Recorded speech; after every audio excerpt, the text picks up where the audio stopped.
we're updating our meetup events here. Probably just update the meetup group entirely. Give it an update, so because we have a steady group of folks that are tuning in. So yeah, what we're going to do, this is the main group that's happening now, but let me look at the lineup. 6 crew. Let's see if we get to the main page here. Today we'll be setting in a new what do you call that? It's not really a new scene. Some new assets into the heads-up display for the spaceport, so that can be something that's part of the pre-launch sequence and pre-launch scenery in gameplay. So we're going to be uploading that into the resources. So that's what we're going to do. We're also going to be updating everyone on the state of the game and some updates, things that are happening, to give you guys an update on all that. We'll be doing that in a moment after. Okay, we get that started.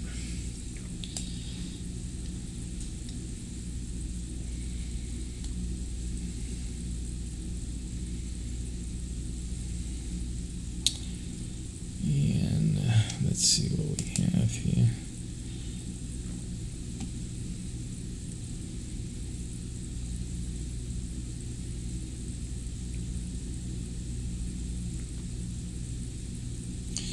I'm trying to figure out if we should just update the meetups with the Twitch channel. Probably. I think the Twitch channel and the YouTube channel, which is Paybox. There is a SPACEPERIUM channel, but that's going to be used for the SPACEPERIUM in-game broadcasting. So it would be like a SPACEPERIUM communications channel for the game players, just for the game players, inside channel type of thing in the SPACEPERIUM ecosphere or network. So that we'll be using that channel just for SPACEPERIUM only type of communication. So what you would consider in-game, not a public channel, so to speak, for just publicly available content. Although it may yet be publicly available, we'll see. But the game development type of videos like this one is going to be on Paybox on YouTube. There is a game development channel that I do have also, but that will also have. It'll have some of these videos. It'll also have the videos for the other games that we are creating, Symbolum, and some of the crypto NFT games that we've created. So some of the content, although not exclusively to any one particular game. Now, in the meetup, I'm probably going to make an edit. Let's see where we can edit here so that people. Is this still giving me an?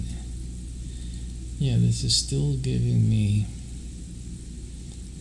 I still have to get to the main page here, so let me just get to that to make an edit on that. Let's scroll. Let me go here.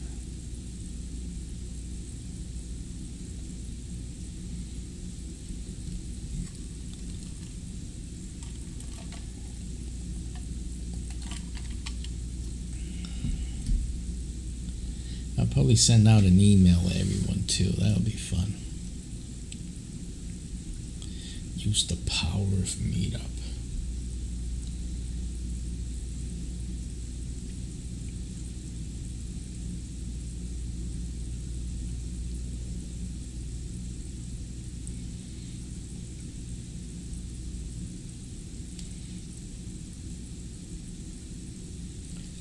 because of all the resources we're using, obviously it's taking a little time to load up.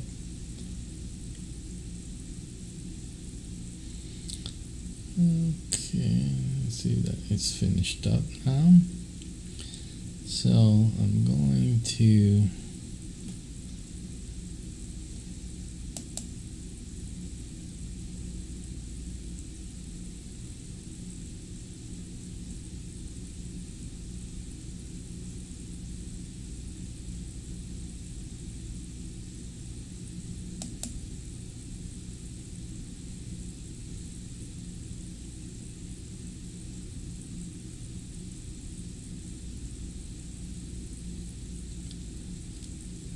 I'll also set up the chat room for you guys here. Chat.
Let's see. You have to fill in a capture thingy here.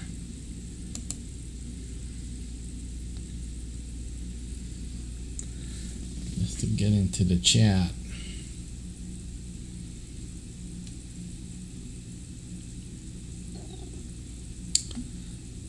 Okay, and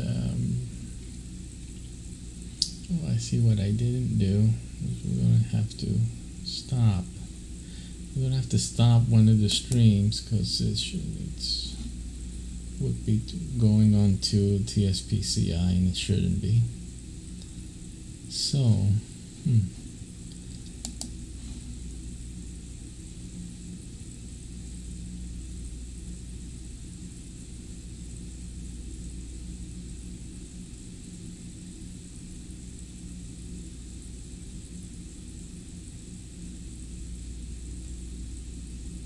troubleshooting the network.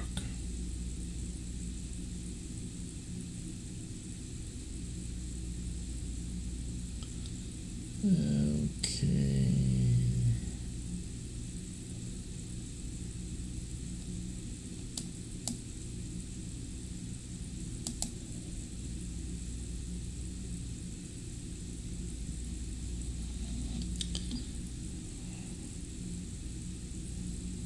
Alrighty, and so we're gonna have to stop the stream on some of you. We'll probably lose some of you. I'm sorry, but so that's all the limitations of the platforms we're using. I'll be right back. Hopefully, it'll start right back where we left off. One moment.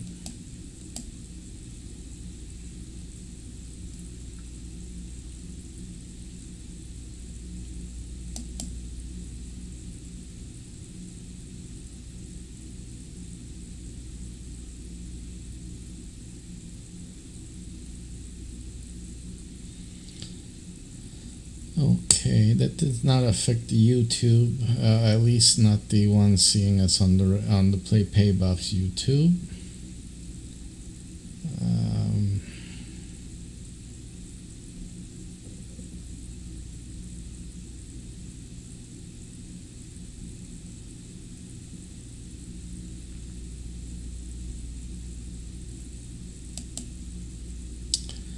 And it registers that we are broadcasting on the remaining balance of channel.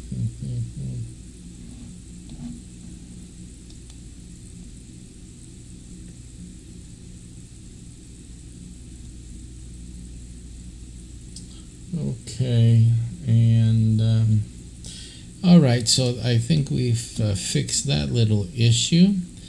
Now we're still updating our meetup settings.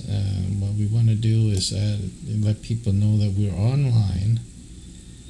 And so let's see, basic information, and see if we can add those links there so people can tune in.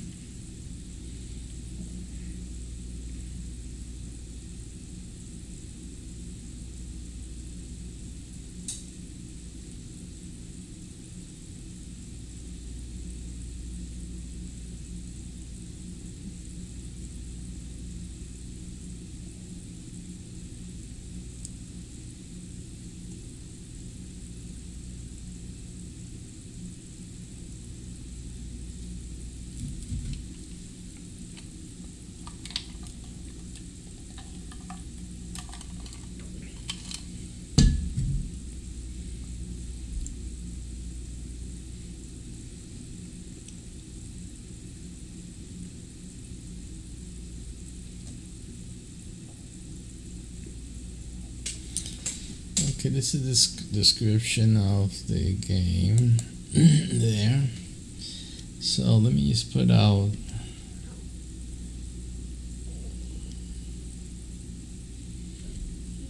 our Twitch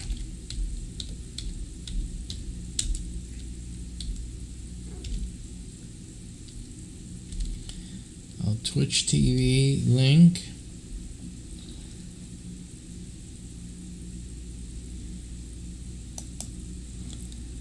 So people can watch.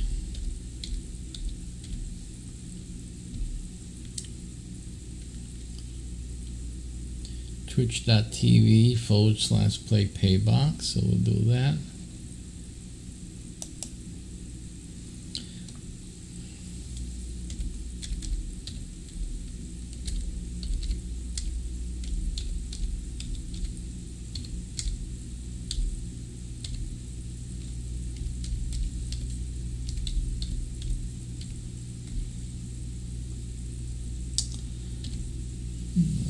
Wait for that.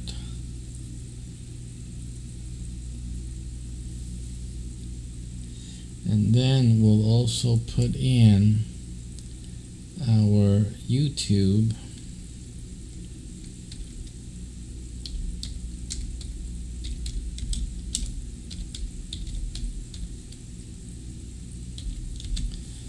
and I should have this in this file here. Yeah, and we can have that put in like that.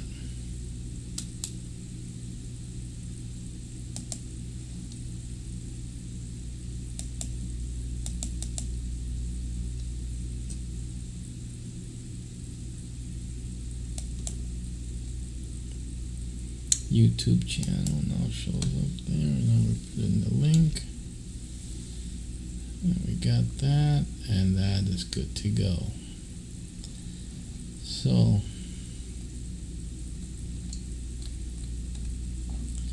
we'll save that. Let me get a copy of this also, because I'm going to send out an email to all the applicants for the Orlando Citadel. Copy that, and then we're going to save.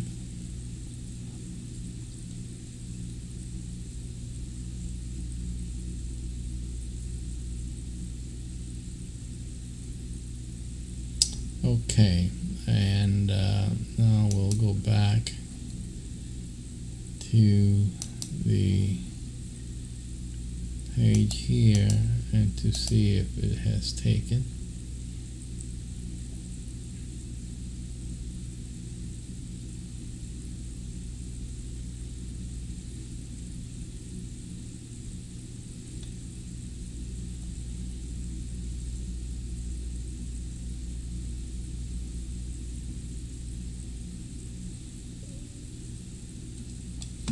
Give that a moment. Resources in the computer are all tied up. We have two instances of the broadcast software running and broadcasting. We have three main broadcasting streams going out. So the computer's busy, very busy just with that. And then I have like two browsers full of tabs open at the same time. I have it's like two other instances of browsers. A file open. What else? The file explorer open. I have and I'll need to open up one of my software in a few moments. So it's very busy here. So what I'm going to do, I'm going to kill the browsers. So I don't think I'll need them for what I have to do. Right. I won't need them for what I have to do. And I see that we've updated the information on the meetup with our Twitch TV link and our YouTube channel. So that has been updated. And now I'm also going to email the group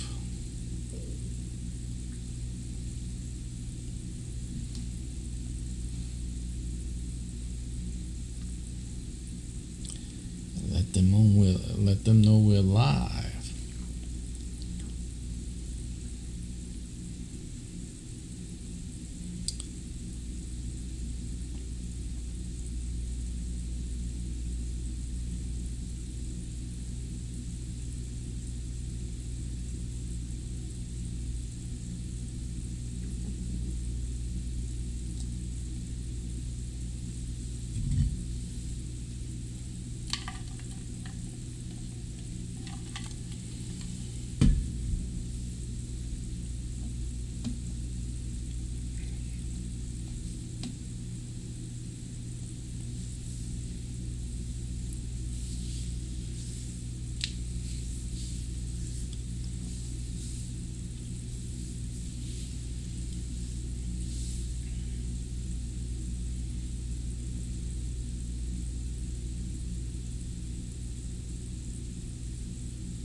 So it's still spinning, and again the computer is totally taxed out.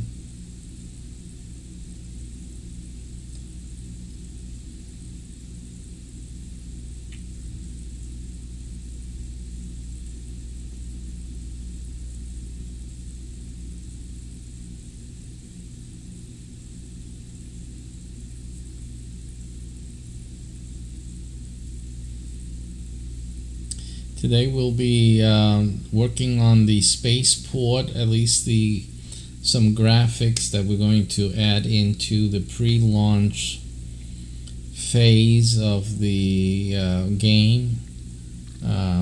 Basically, it's what the heads-up display will show as an option that game masters can use to show basically almost like security cam type of a slideshow that we'll put in. It's like the different scenes around the spaceport, almost like it's a feed of making sure there's nobody walking around the launch area, things like that, or that there are workers walking around checking things and fuel lines and stuff like that. So and that can go on as the ship captain and the crew are getting ready to have a launch or to start their mission and stuff, especially if they're starting from a launch position. That's a nice little feature to include. So that's what we're working on now. If we can ever, I gotta send the emails out. Now it's working here. Contact members, so we're gonna do that.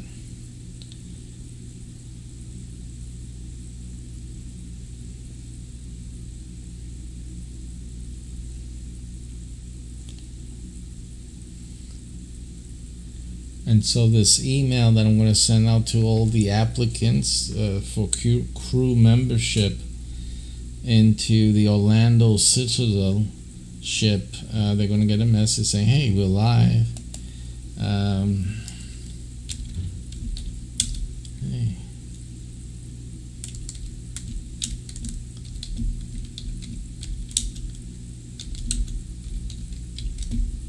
Is live.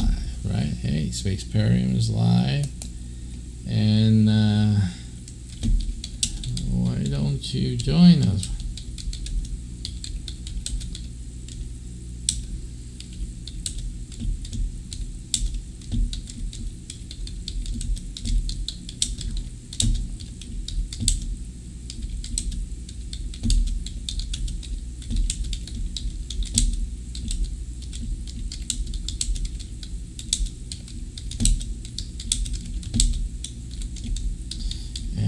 Orlando crew.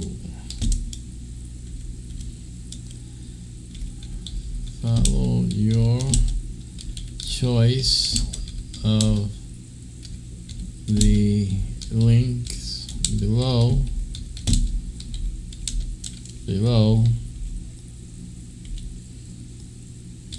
Subscribe and say hi.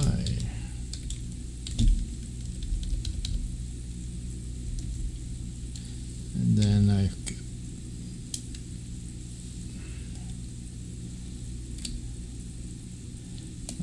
OK.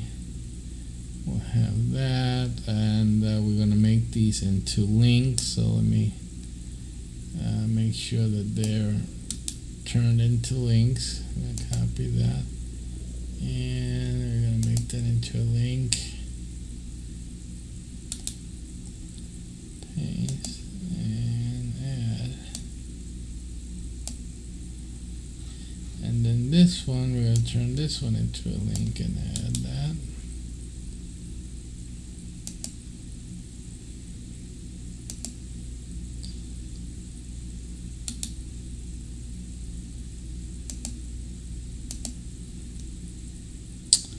And this is ready to go.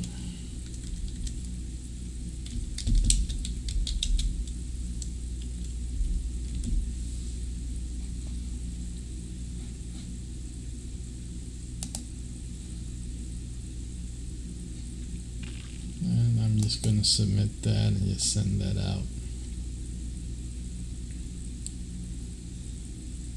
So all the people who have applied for the crew of the Orlando's Citadel ship are going to receive right now an email.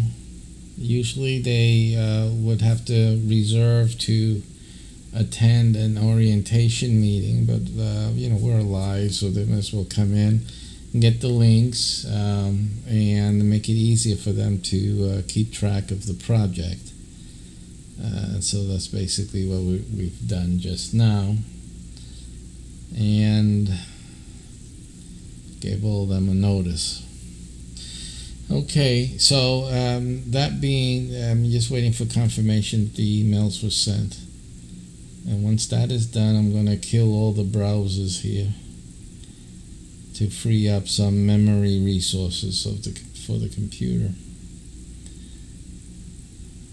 Okay, message has been sent, and we'll kill this browser session here. That one is done. And we're going to kill this instance as well on this side. We don't need it. So we're going to kill that. So that memory can be freed up, and we're going to kill this too. We'll pick up where we left off later on. How you doing? Welcome to our program. Yes, feel free to make comments or ask questions. Alrighty, we're going to close these explorers out. Very nice. Okay, so we've made some memory room, so to speak. Computer feels a little bit more fluid. Okay, so what we're going to do is I had created, or at least gathered, some resources here that we're going to use for the spaceport.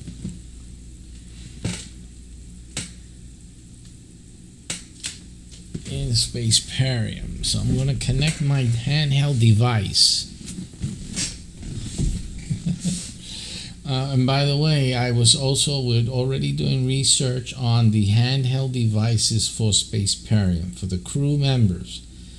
Those who are crew members in SPACEPERIUM, we're already looking into the development of a particular separate device, specifically branded, SPACEPERIUM, for the artificial intelligence, for the scanner, communicator for the SPACEPERIUM game. And so we've already started to do that research and to start development on that. So that is coming along. We're going to have the apps, the SPACEPERIUM app before, and also the mini games that we were expressing in previous programs, that we are developing mini games related to, not the main SPACEPERIUM game, but at least related to and complementive of the game, so that those things are in progress as we speak. Developers are developing other aspects of that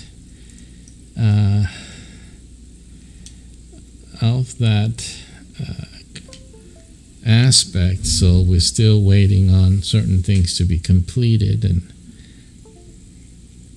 so that's still being worked on. All right, and here I'm taking a look for the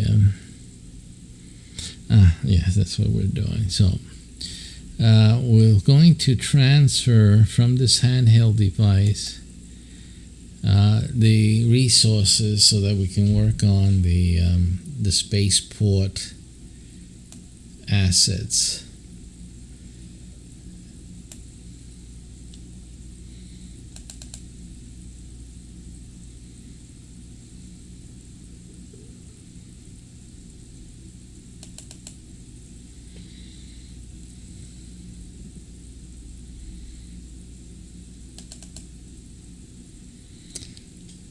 Okay, and now we're in the,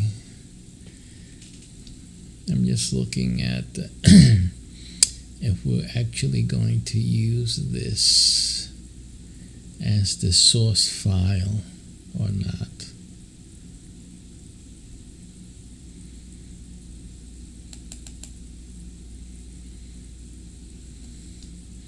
Because I'm thinking we're using the video file for everything, all the resources of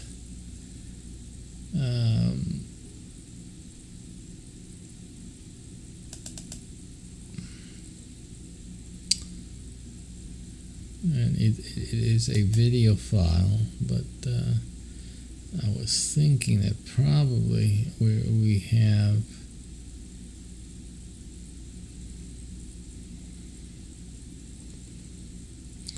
and we don't, so we don't have anything that isn't a video in that particular file. So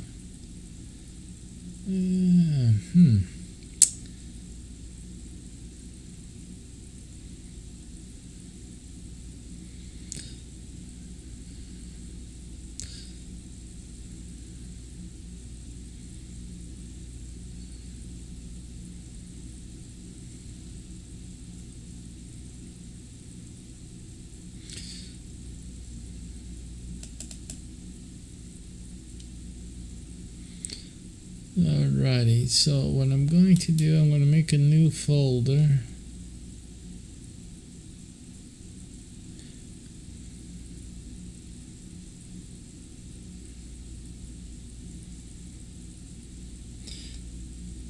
Because I'm trying to think if I had made a folder like this before for SPACEPERIUM. I should have.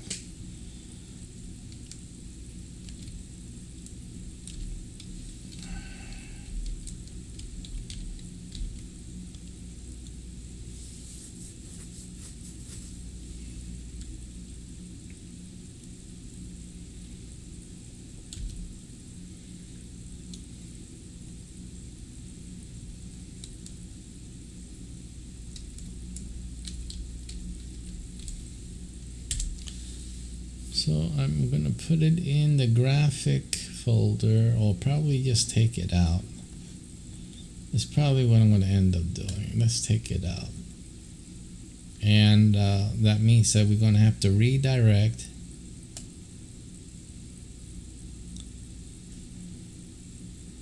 We're going to have to redirect everything that we make for SPACEPERIUM into this main folder. And I'm pretty sure I have made something like this. It's just that I have to find it now because it's been a while since we've made any updates. So this is going to be one of those updates that we're going to have to import into. So, because the game is getting that big that we need our own separate file system at this point. That's what's starting to happen. Okay, so we've done that. Let me let's open up the transfer device here. Let's see. Here it is. So let me open a new window and let's see what we have.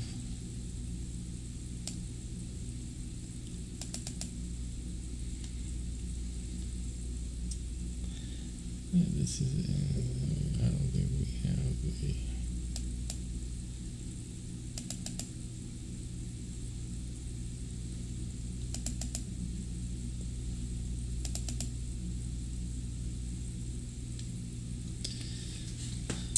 okay, so we're going to perform our transfer now. Let me take a look at this stuff here.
So these are files that we need to bring over. What's this?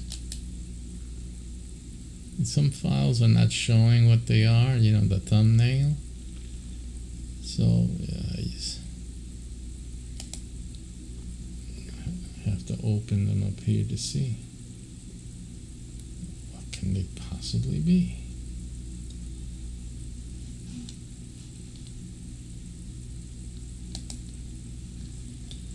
That one is nothing. Okay, so let me just make a transfer here using these. There's like 5 videos that I can't see. I open one of them up and it is one of the videos that we want to have.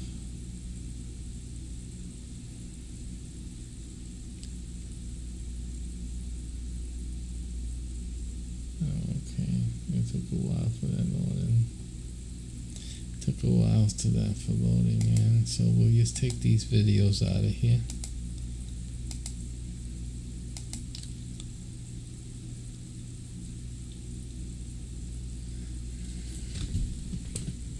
I'm trying to take a closer look. I can't determine. No, see, that's the opening of the ship. Okay, this is there.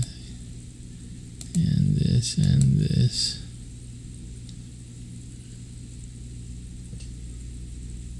Okay. So we're going to take these, I'm going to move them over.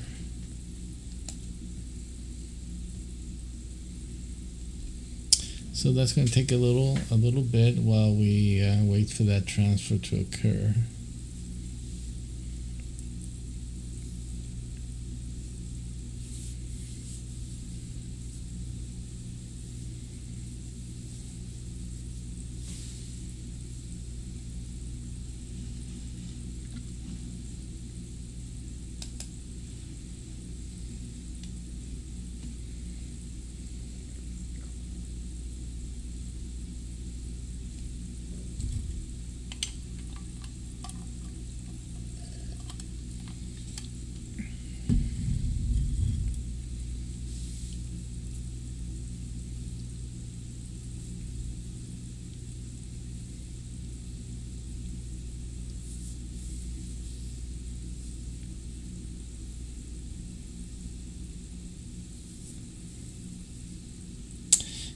The game is also has assets that are NFTs, non-fungible token oriented or based,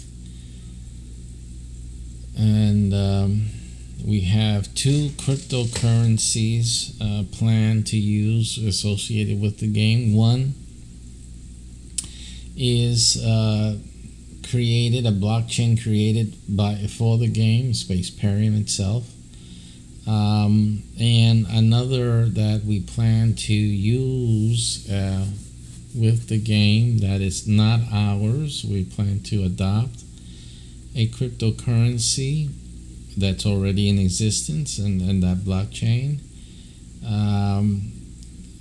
We're still, because of certain recent developments, thinking about it. But we'll make a determination on that. But I also have, we have started talking about incorporating a number of blockchains actually under a new program where the different blockchains can have a presence in our game. So we're looking into that. That is also something that is a possibility that we'll be doing.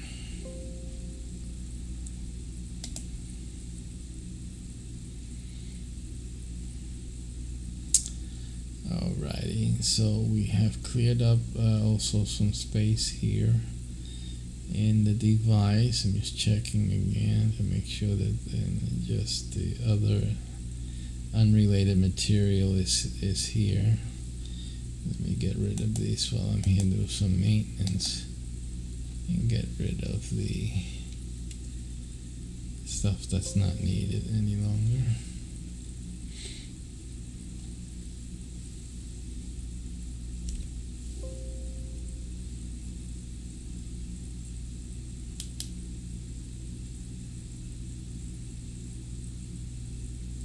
It says 20 items selected. That's not true.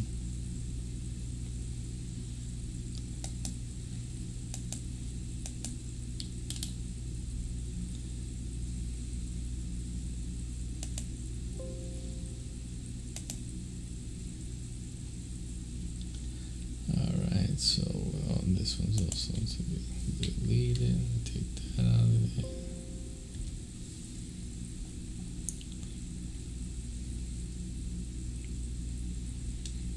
Alright, and while we're here, let me just move these over.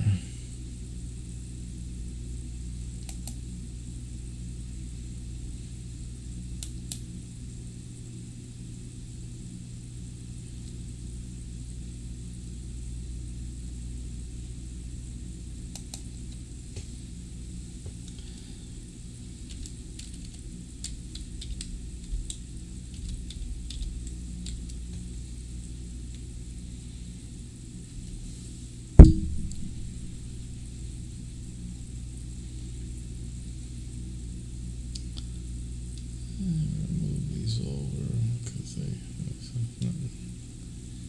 no reason to be here particularly.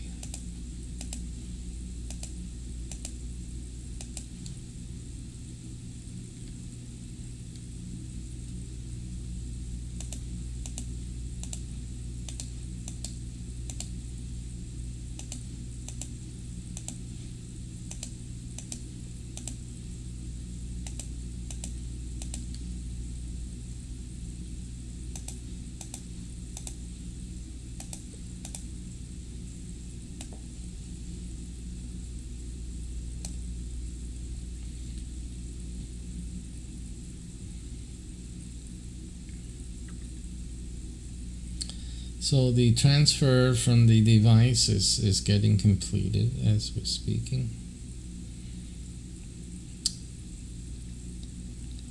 Right now some personal items are being transferred. The SPACEPERIUM assets were already done. And after this is finished transferring and I delete the items from the device, we will go into the setting up the displaying of those assets so that I'll change the screen then so that you guys can see what I'm doing and you see the process going on.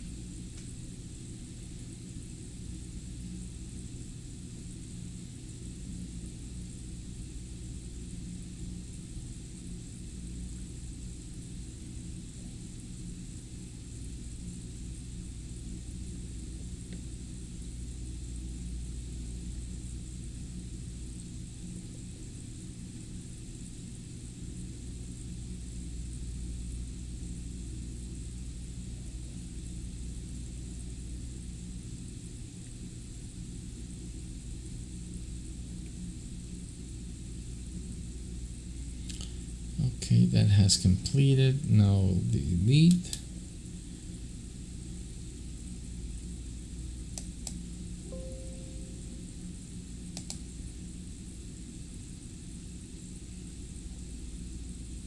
Okay, so now the device only has essential graphics.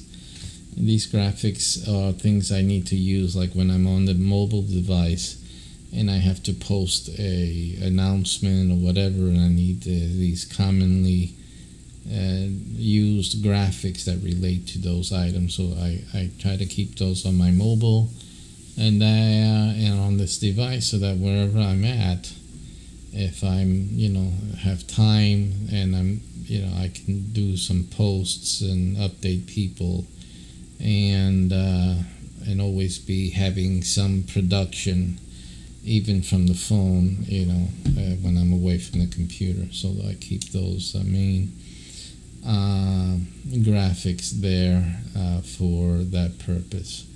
So that is done. I'm going to disconnect the device from the AI. See that? Sorry about that shake up there. And so that has completed. So you can put the device to the side. And now we will start setting up the heads-up display.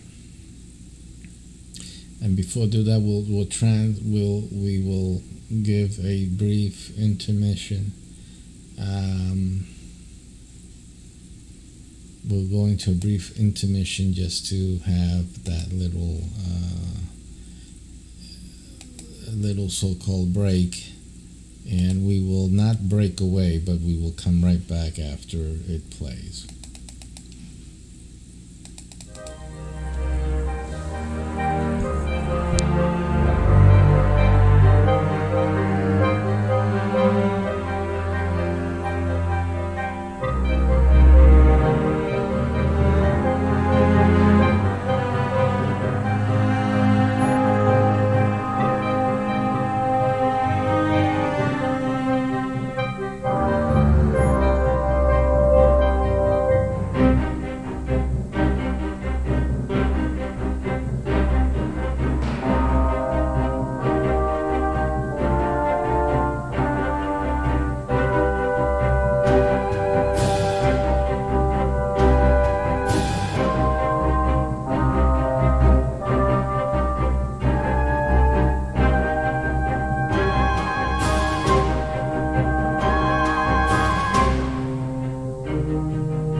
Testing mic 1 2 3.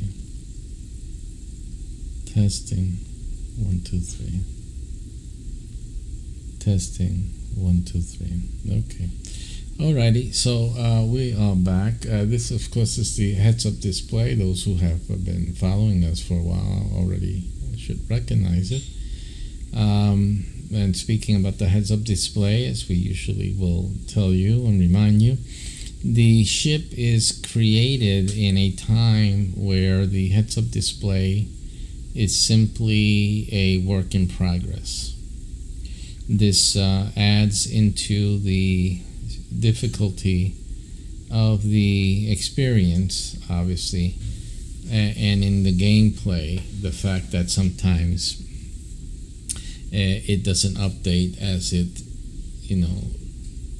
as it would maybe with a little further development, but it is what it is, part of the gameplay.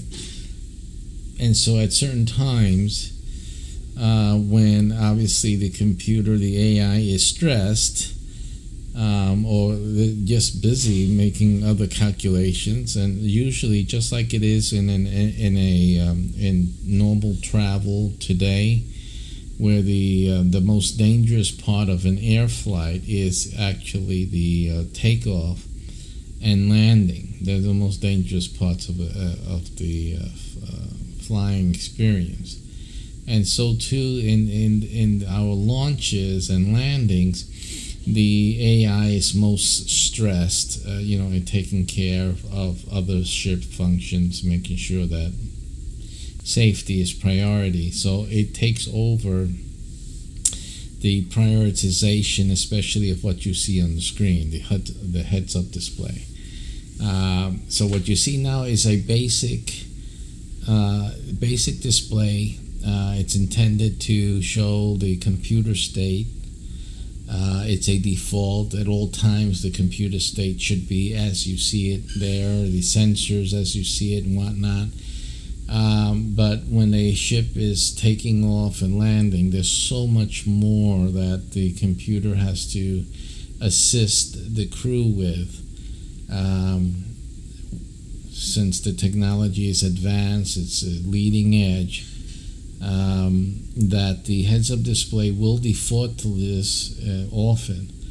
And when it doesn't default to this, there are what you call visual lapses and interference or noise that you will actually see, interruption in the heads-up display, the video. So it isn't at every second and every moment an actual depiction of what's happening on the outside. Basically, is what happens. So there's the launch is a little bit fragmentary.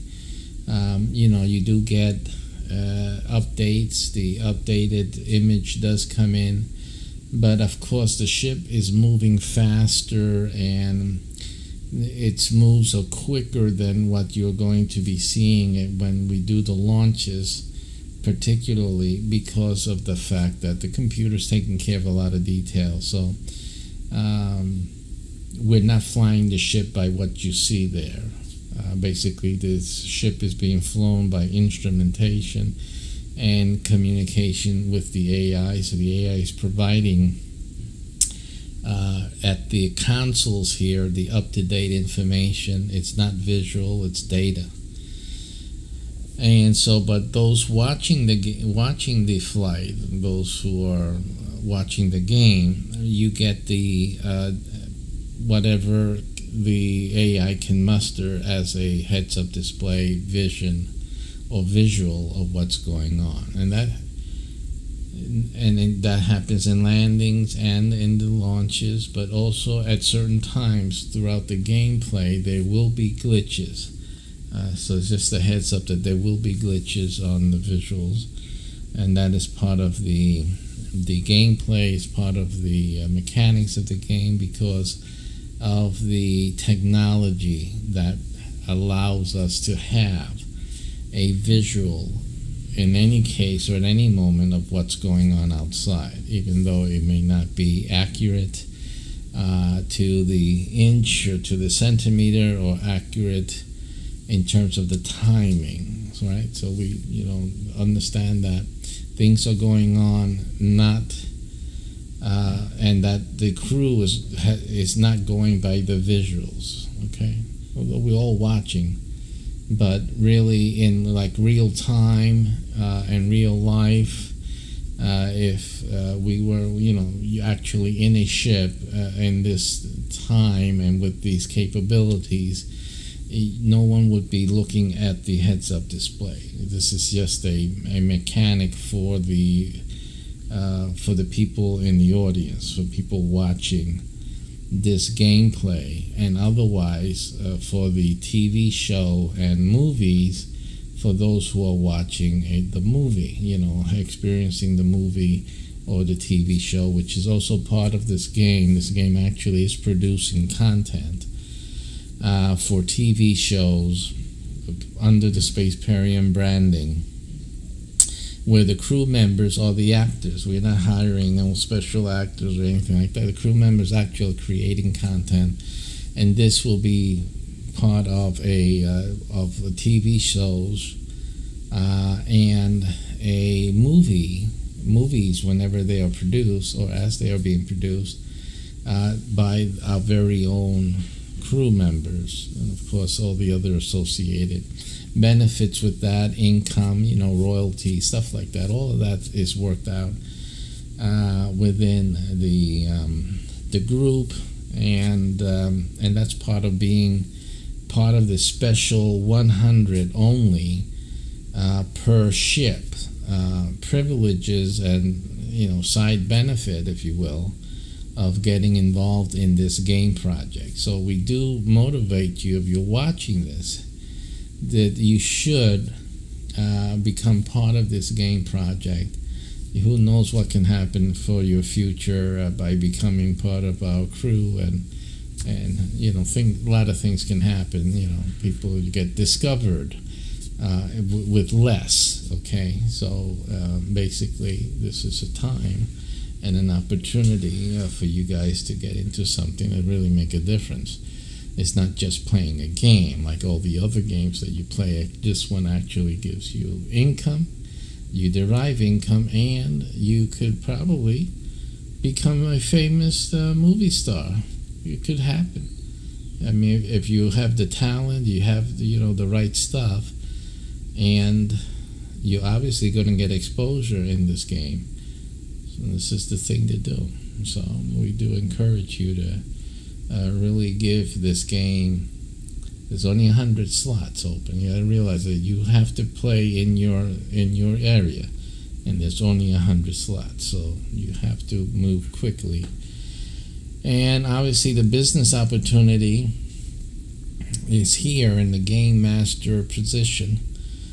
That you actually watch that video, go to that landing page, and see the whole thing.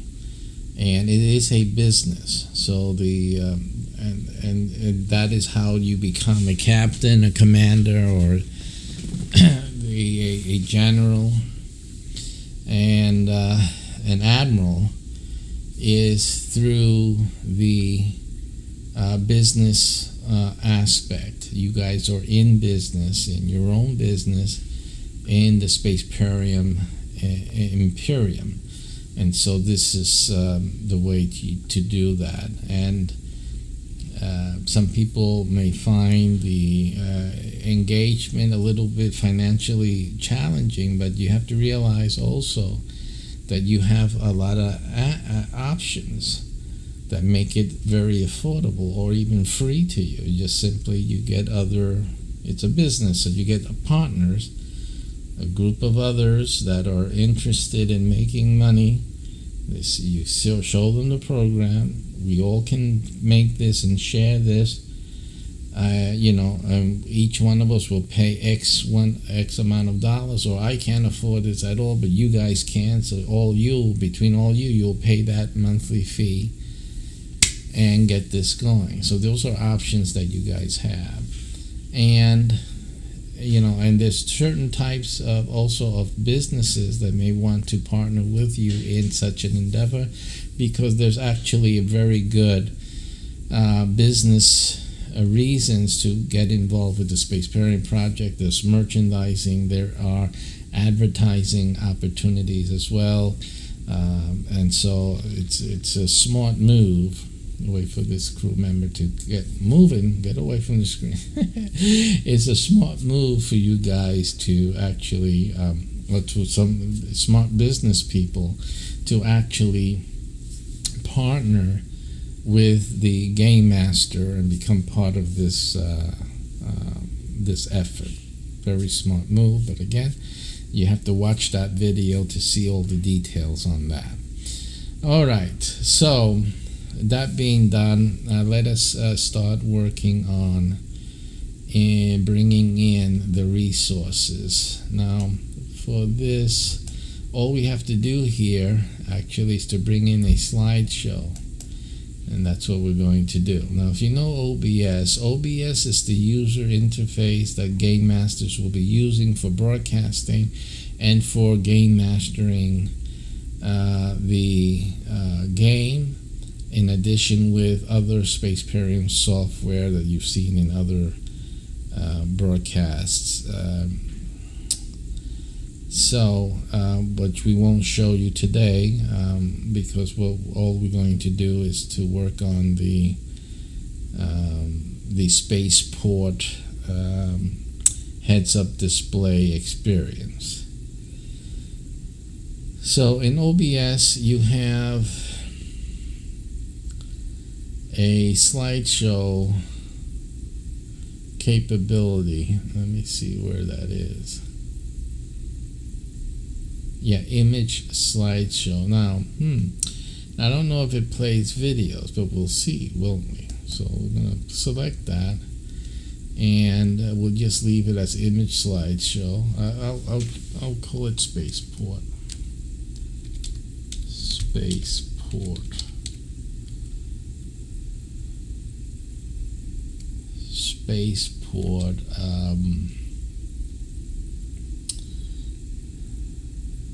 views,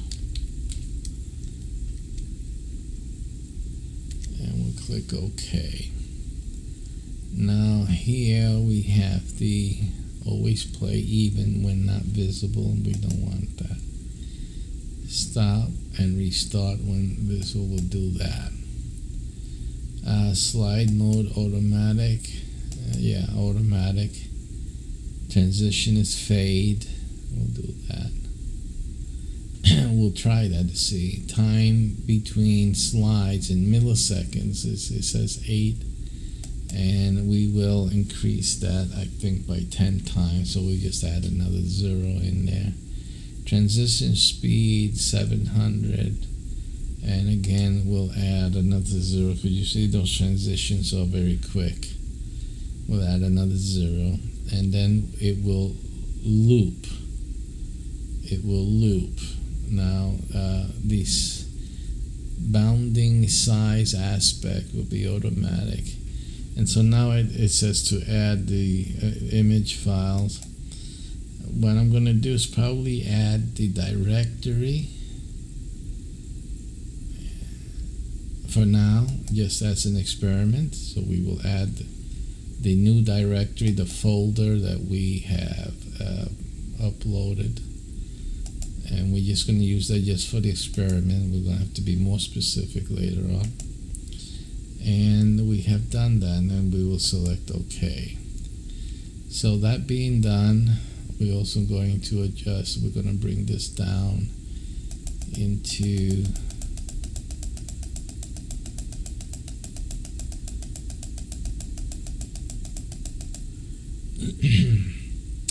we're bringing this down to below the HUD view and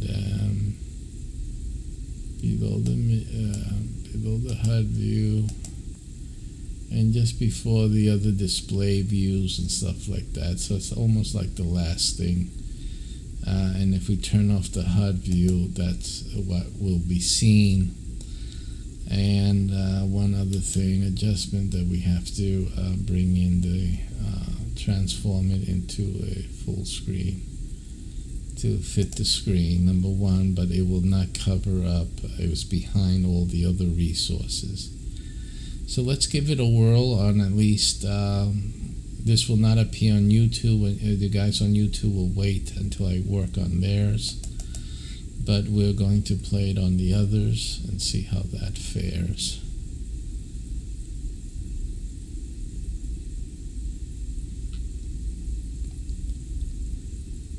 So right now, apparently it won't work for videos.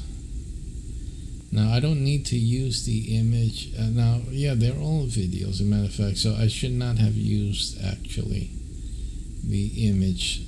I thought they were images. I'm thinking they're image, and I thought the slideshow would be nice, but actually it is unnecessary. What we need to do is actually add the video source directly, and we're going to do spaceport here. So spaceport cam. And so that's what we're going to do. Spaceport cam, okay. And stop when visible, restart when stop when not visible, restart then, right? And we're going to add the directory. Add the directory, and we're going to do the same thing. The directory will be SPACEPERIUM assets. Select that folder, and obviously there's no controls on how it switches from one to the other, or timing. It will just play itself out. And I'm going to put that above the spaceport views. Okay, and then I'm going to make that also the fit to screen. I'm going to turn off the spaceport views for now, And now we will try that.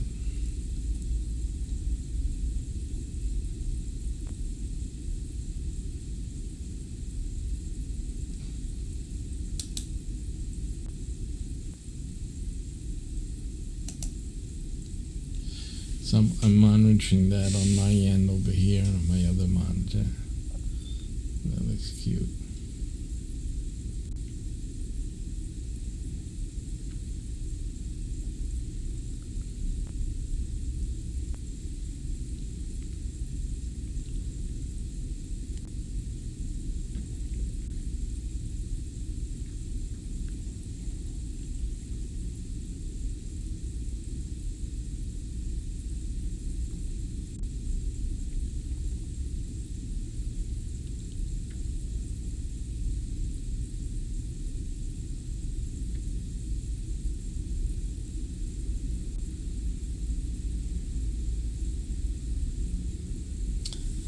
Right, so these are views from, if somebody recognizes this, you can type it in. Do you know what this is? Here we see some crew technicians walking around. We have a red light condition, a red alert being shown here now, one of the camera views.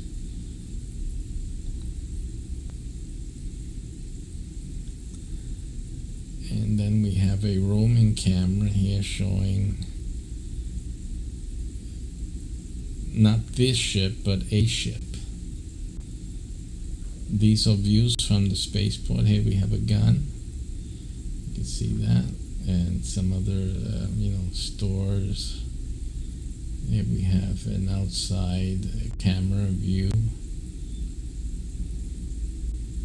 of the spaceport on the outside, and another vehicle. This is not the SPACEPERIUM vehicle, but it is another vehicle in spaceport.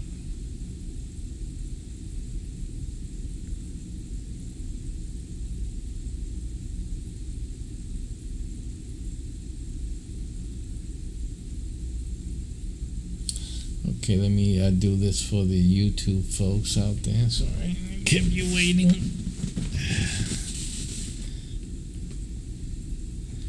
So that you guys can get a view of that. Let's see that.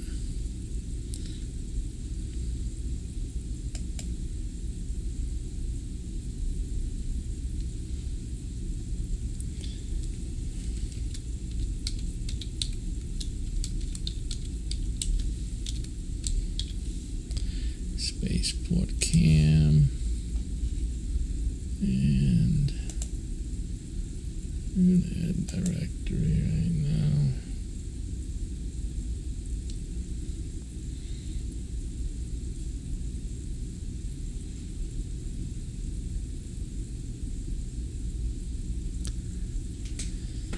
Okay.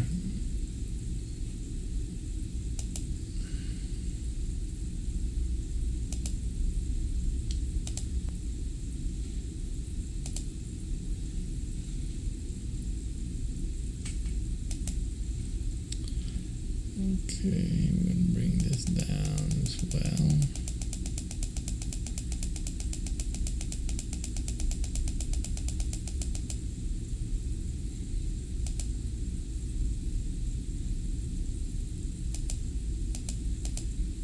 Okay, I'm going to turn that off, and we're also going to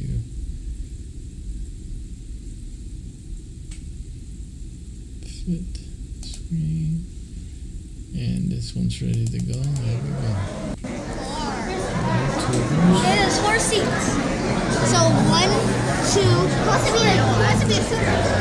You two, mommy and you could be little kids can't cry.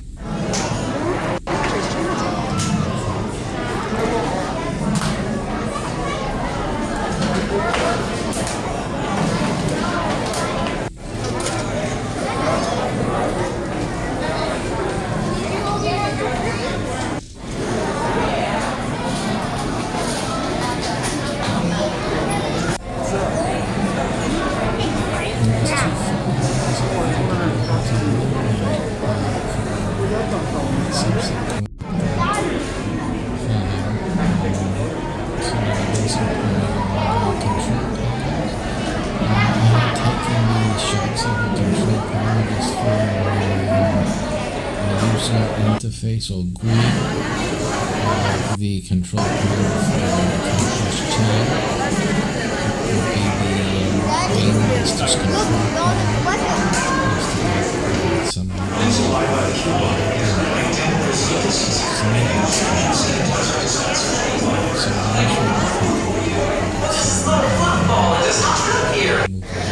Paging maintenance. Maintenance to hangar bay 4.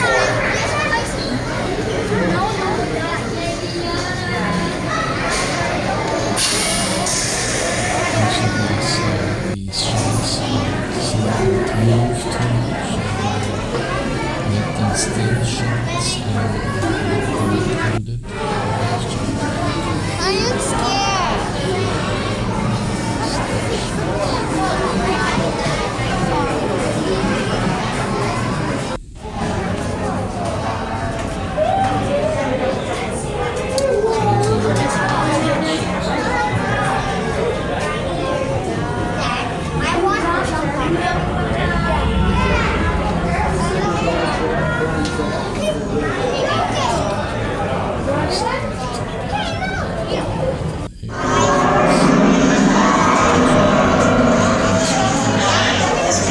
Junk never ceases to disappoint.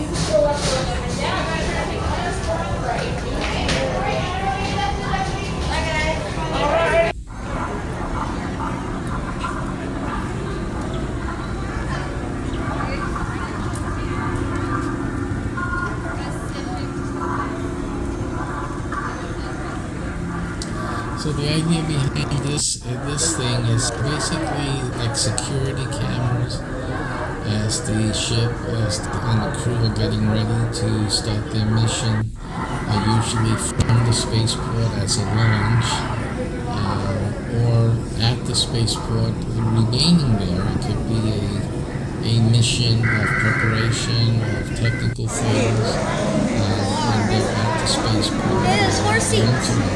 So 1, 2, possibly like you two, mommy and you could be little kids can't cry. Displays. So it's like the security camera in any case is checking what's going on the ship. And that's really the purpose of this asset set for the spectacular experience. Even the control panel can get away with as a security camera focus, checking the what is at the control panel, and so the controls are set in a certain way. So that could pass.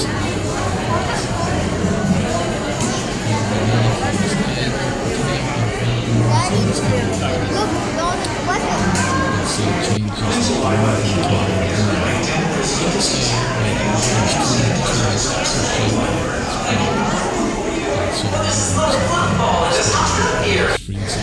Paging maintenance. Maintenance to hangar bay 4. and it can make different shots.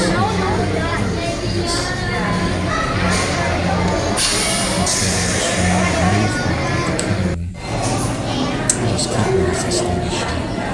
Or a series of shots. So these are the nice effect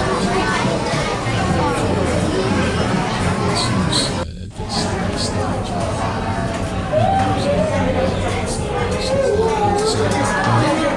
Showing the stupid shit next door. Here's the system stupid shit. The spaceport, all different types of shots.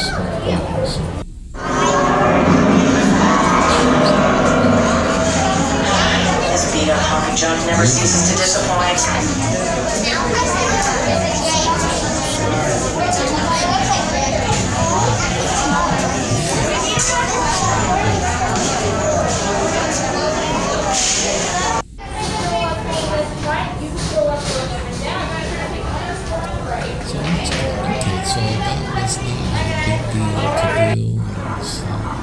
took advantage, by the way, for background information. So where do you get this stuff from? Well, this is from Star Wars in Hollywood Studios in Disney. So yeah, we took the kids out there, and as usual, I take my games out there. So I took advantage, and so yeah, so we want to see more of this wonderful work they've done there at the Gateway Spaceport at Star Wars. There's 4 seats. So 1, 2, plus to be a super. And you two, mommy and you could be little kids can't drive. Anyway, Disney, Hollywood Studios, this wonderful spaceport. So, there's another spaceport as well.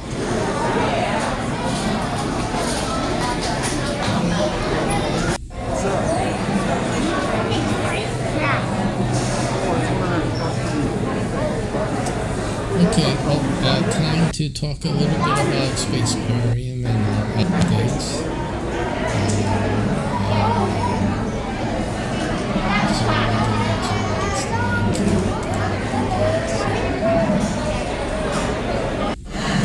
So talk about those updates. As I was saying, we were just doing some research before we started today for the handheld device. Now, the original development with the handheld device was just an app. We have the capability of creating a DApp, a DApp. And basically, we're looking at making it an NFT. So we're in the crypto space here, and SPACEPERIUM is definitely in the crypto space. So we are looking at creating an NFT DApp, an NFT particular for SPACEPERIUM and for the mini games. So these will be mini games. The handheld is a mini game incorporated into the main SPACEPERIUM experience. So there's about already 2 to 3 different mini games. Now, one of them is the handheld scanner game, which more people can play than are going to be able to play the 100-member SPACEPERIUM crew member experience. So so there's going to be other people playing SPACEPERIUM, but at different in different game genres, not the same. Only 100 people in a given area could play as a crew member. So what do other people who want to be part of SPACEPERIUM, what do they do? Well, they either wait for the video game to come out that will be developed later on, and we're developing as we're going through, but that will be released later. Before then, people are playing the game as the LARP phase.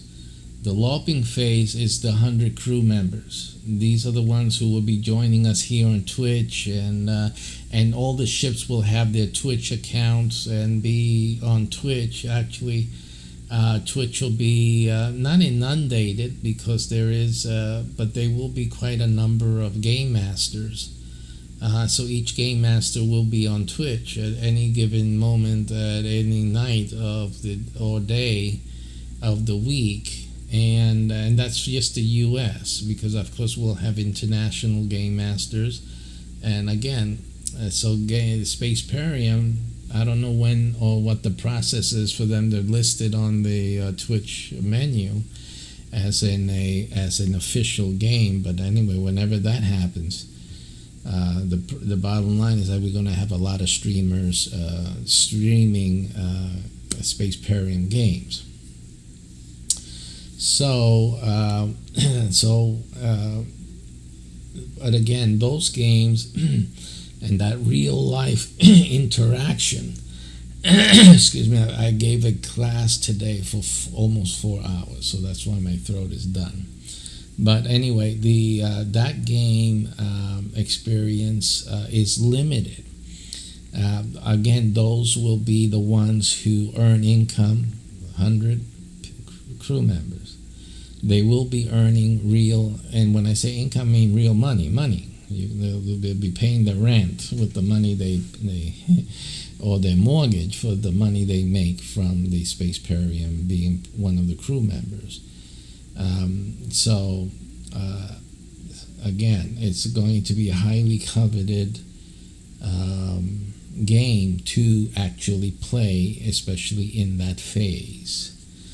And I think it would only be over the only one that would be even more exciting, perhaps, will be the military phase, because that one, everyone that likes action and jumping around and shooting them up, you're going to want to do the military phase, but you have to be a crew member first. I mean, that's the most assured way of becoming military, because the crew members are the first ones who have the option.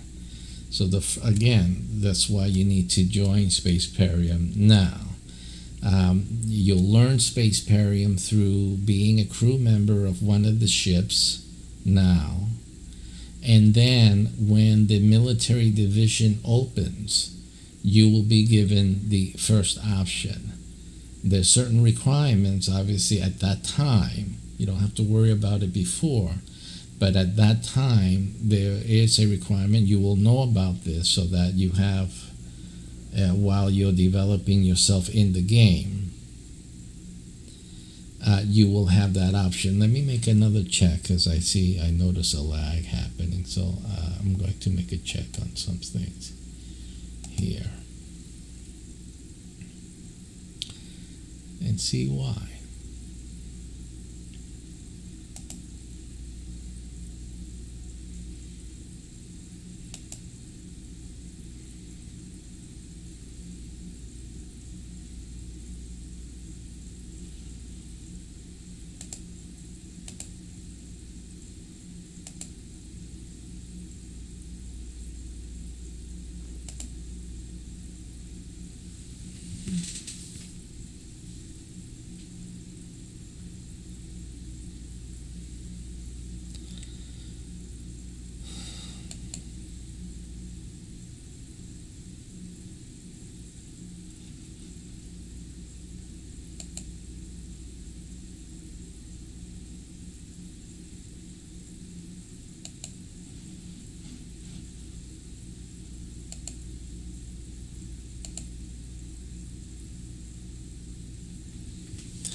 Yes, checking on settings here. They should be exactly the same, but I can see a difference. So I'm just checking on if the settings are exactly the same, because I did notice for other broadcasts that certain settings were not the same. But here, so far, everything is. And there really shouldn't be a delay between the two, but there actually is. I see there is slight differences, but it shouldn't be impacting. It should not be impacting anything. The differences I see in automatically reconnect, there is a difference, but that has nothing to do with the mainstream. And that's it. That's the only difference. Interesting. Let's look at video again. Make sure that we're looking at all the things. That's right. Now, output has different tabs, so we haven't looked at the other tabs. The streaming is the same encoding, so everything's the same, so there should be no difference. I'm going to look at recording, because I am recording on one and not the other. But in any case, The encoder is the same as the stream. Everything is the same size, same kilobits per second, same thing.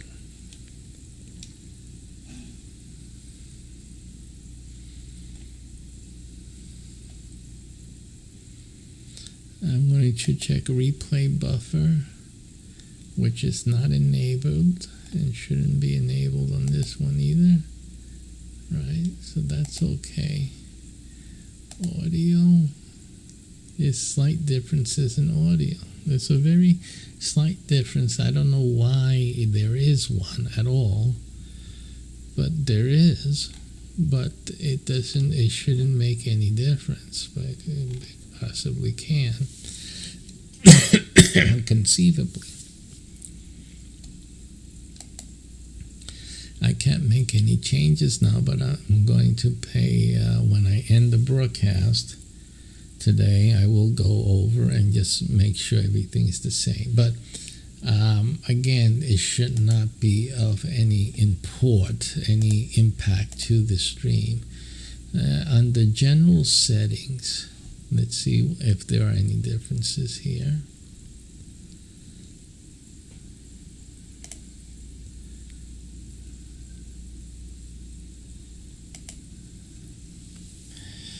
Again, something that doesn't matter, really. It has nothing to do with anything. Source alignment has nothing to do with anything.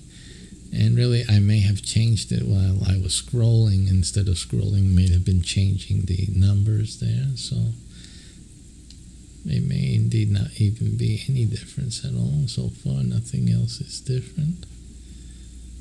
Everything else is the same. Right, so really should be no difference at all with that. It's interesting. Let me say yes.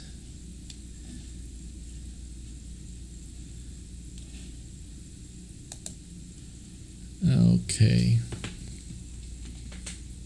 See, and there is a slight delay in the one of the broadcast streams. It is the one that's recording video, and the other stream is broadcasting actually to two different places.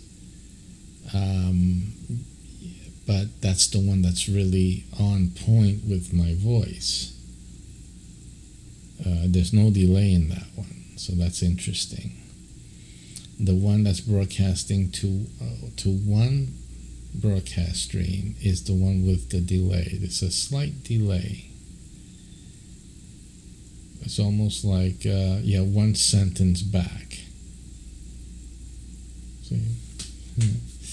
So that is the difference. So I'm trying to ascertain why that delay is happening.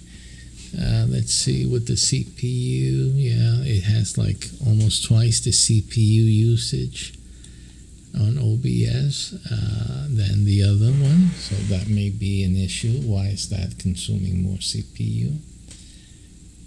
Because of the recording, obviously.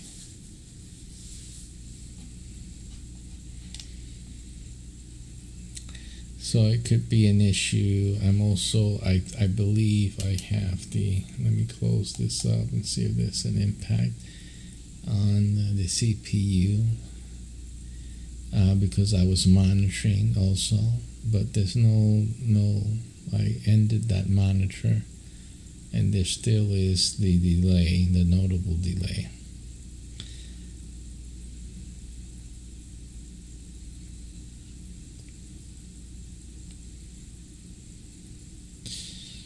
We have a connection timeout on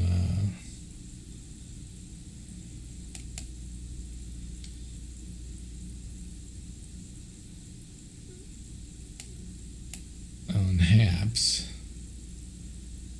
So the HAPS has been having problems all day actually today of this nature.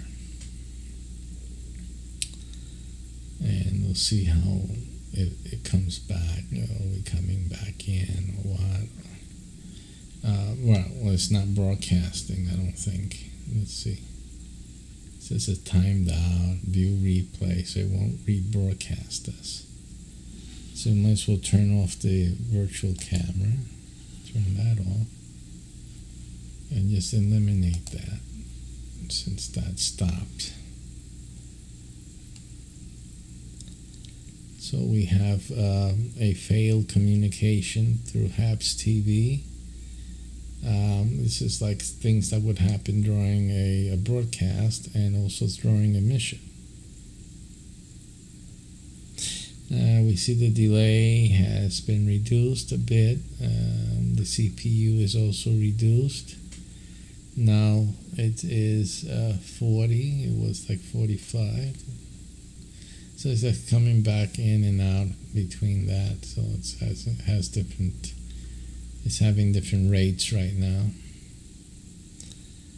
All right. So we're going to have to put in a note to monitor, do some more testing, and to try to ascertain why we have that delay. There's definitely a delay in the between the two OBS instances, with very, very minute differences in the settings and for things that have nothing to do with the live stream at all.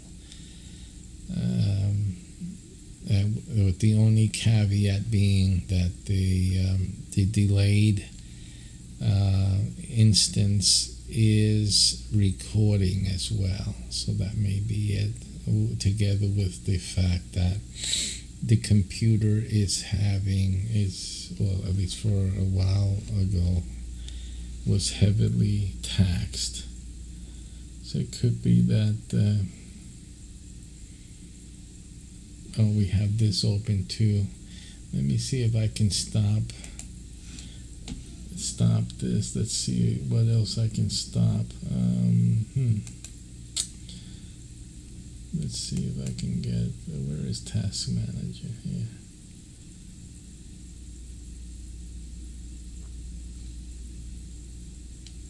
Should be here on this.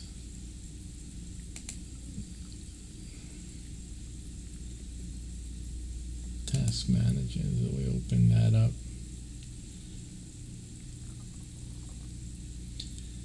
And it looks like it has 3 instances of OBS. Why? Wait a minute.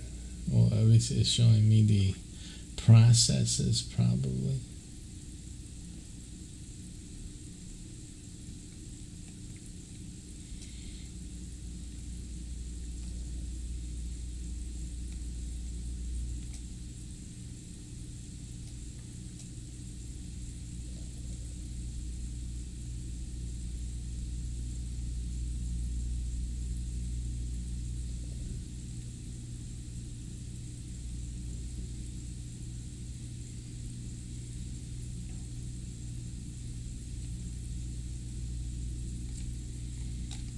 So there's really nothing here in Task Manager except for the OBSs, and together they are averaging around 60% of the CPU.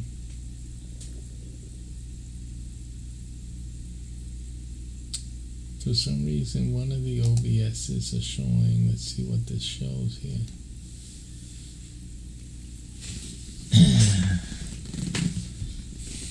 64-bit, and then this OBS is showing what? 64-bit as well, but less, obviously, because the recording is going on. It's probably just that.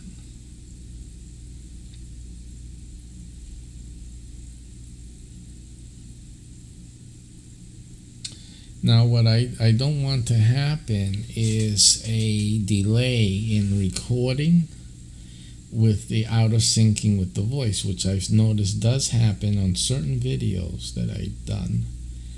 and usually on the side where there's no delay now that I see, when I've had to record on that side for some odd reason. The one that shows the delay doesn't have a out of syncing in audio when I do the recording so far. But this, who knows? This may be, let's see something. Testing, 1, 2, 3. Yeah, because I'm noticing that the voice registers with the mic. So I see the equalizer moving, but the lips are still moving in the video. So that may mean that video will record with the delay, and the voice will end and the lips are still moving, etc., etc. So it's out of sync, is my guess.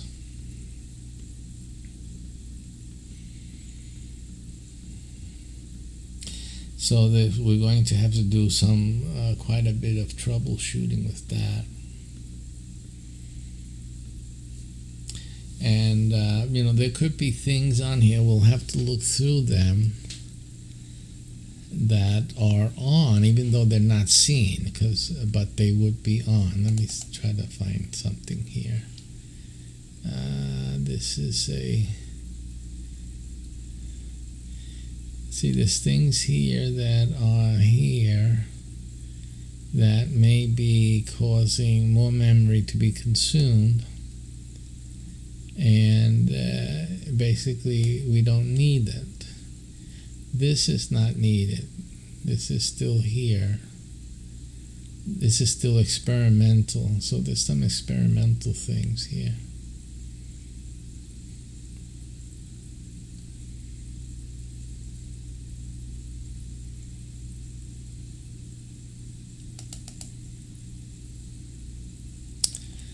Here there's something here that's text right now, but nothing should be happening with that. It's not displayed. So that really doesn't make any sense. This is there, that's shown, the camera's there. Let me look at the camera specs. And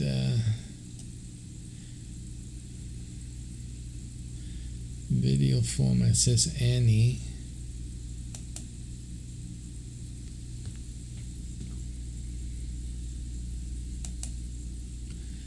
Match output file per second.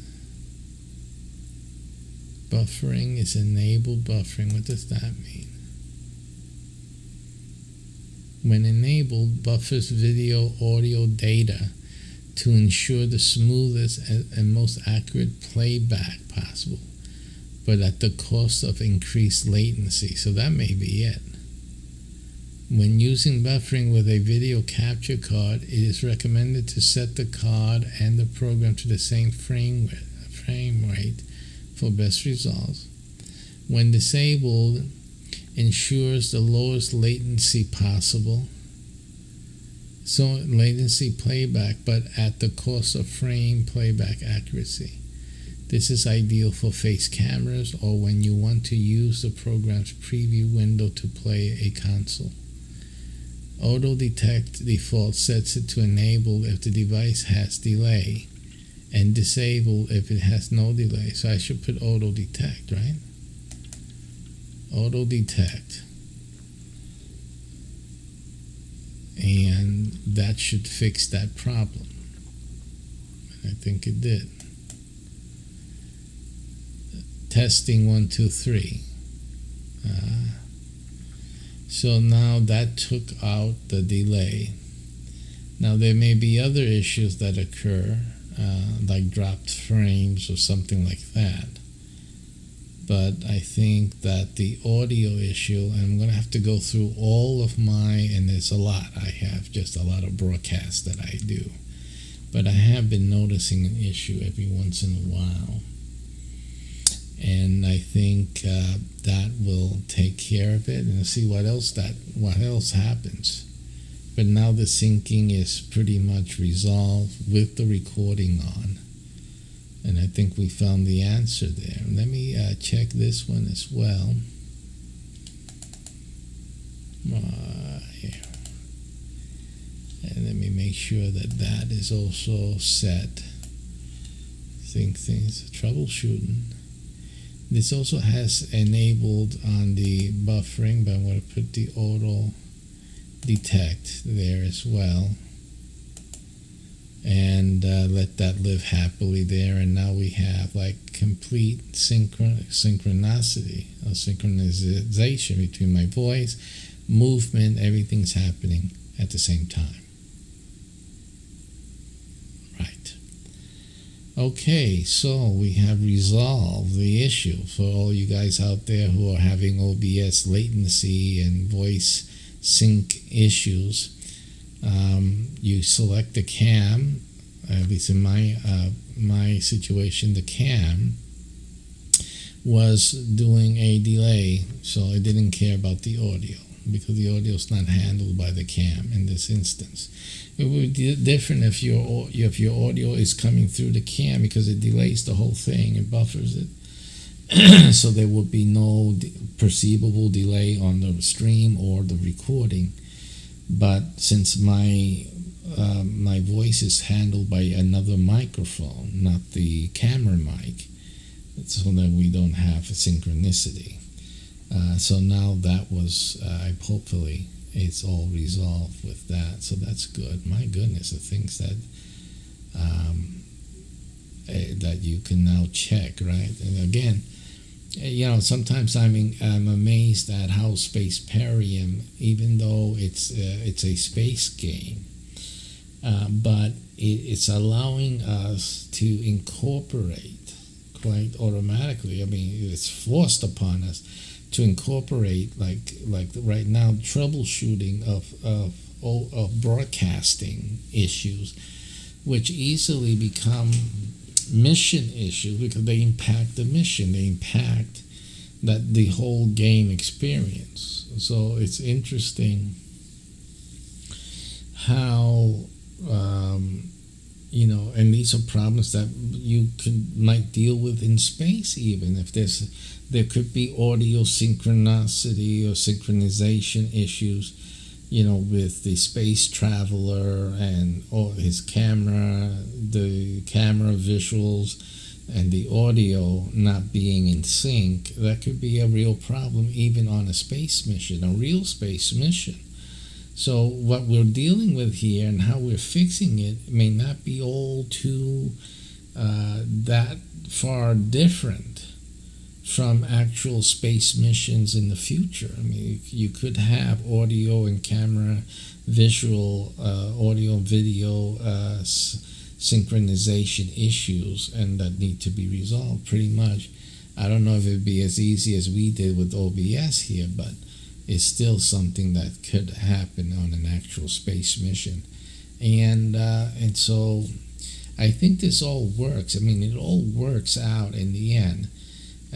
As being part of the game. It's all being incorporated into the game, and it's not unrealistic to deal with problems like this in space. I mean, especially because we all want to see, people back home want to see what's going on in space with our astronauts and things like that, and there are going to be problems. There have been problems in the past on NASA with its videos or with the audio or with synchronization, stuff like that. So this is part and parcel of a future space engagement that we are experiencing and anyway in troubleshooting here at SPACEPERIUM and through this broadcasting software that's being used, incorporated into the game.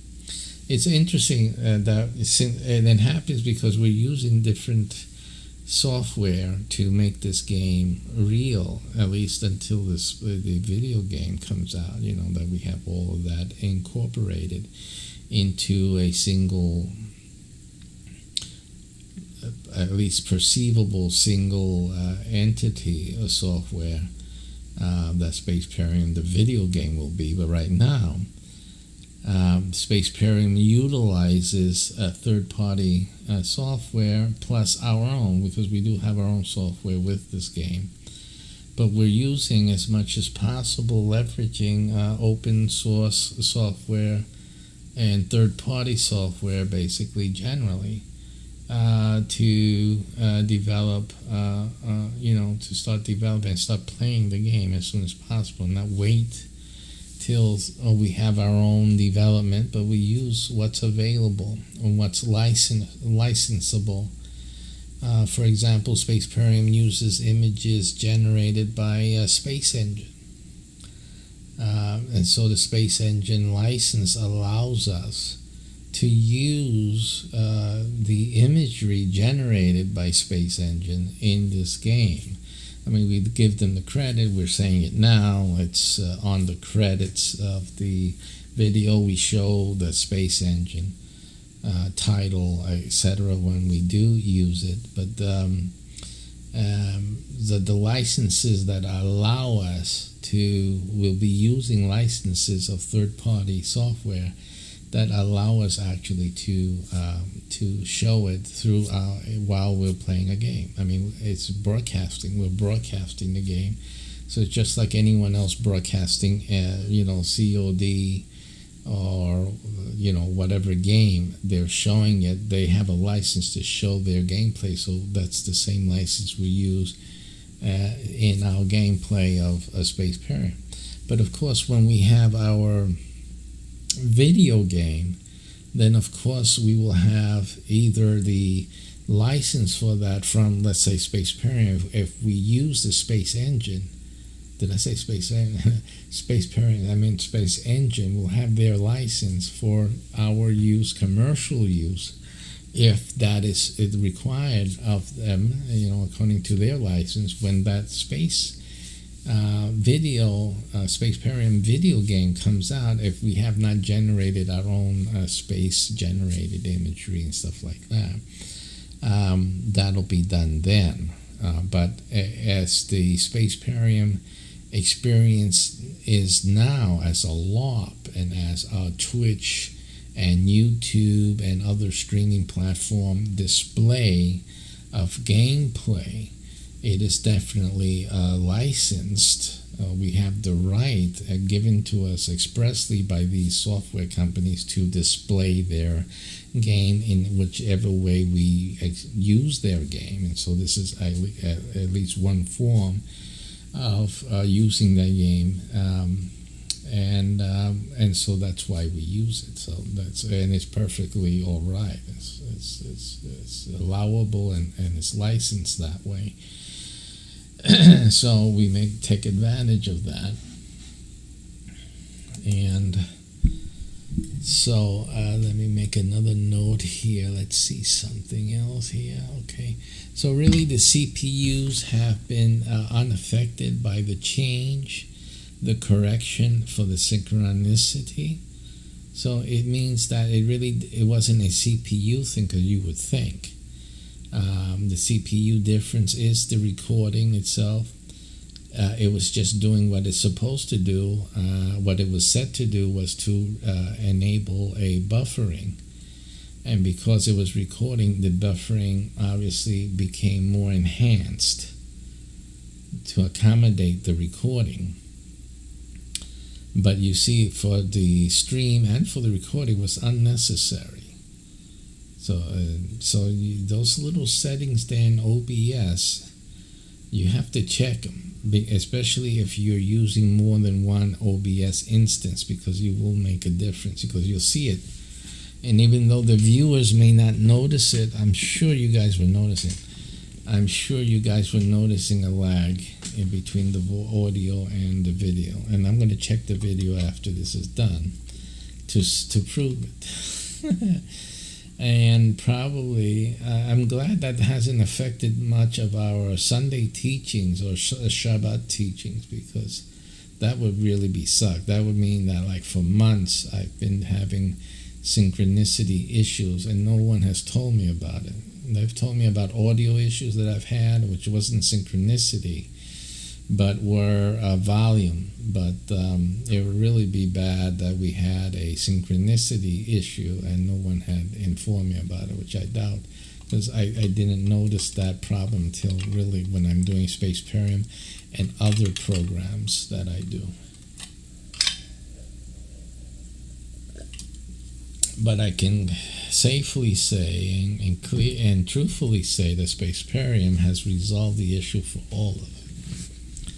And I dare say for most of you out there. SPACEPERIUM, and that's the same solution experience that I'm hoping SPACEPERIUM will have even for space exploration, really. Because the idea is, part of SPACEPERIUM is doing actual research and looking into things and making suggestions and bringing in ideas of how to solve issues like in space, the different aspects of space that you can see at the website, the SPACEPERIUM website. And hopefully, what we want to be able to do is give some space engineers, some NASA, SpaceX, or whoever else is out there developing in the future for space travel, probably even SPACEPERIUM, who knows, why not? I might be a future Elon Musk or whoever follows me, because the SPACEPERIUM coin, we're going to have our own crypto, and that thing blows up and it gets mooned or to the Mars or to another galaxy. We will have the money to build our space program, so why not? This could be actually the beginning of a real SPACEPERIUM program. Who knows? Elon Musk can do it, I can do it, or whoever follows me here can do it. So anyway, but we're setting the groundwork as a game. That's something Elon Musk didn't do.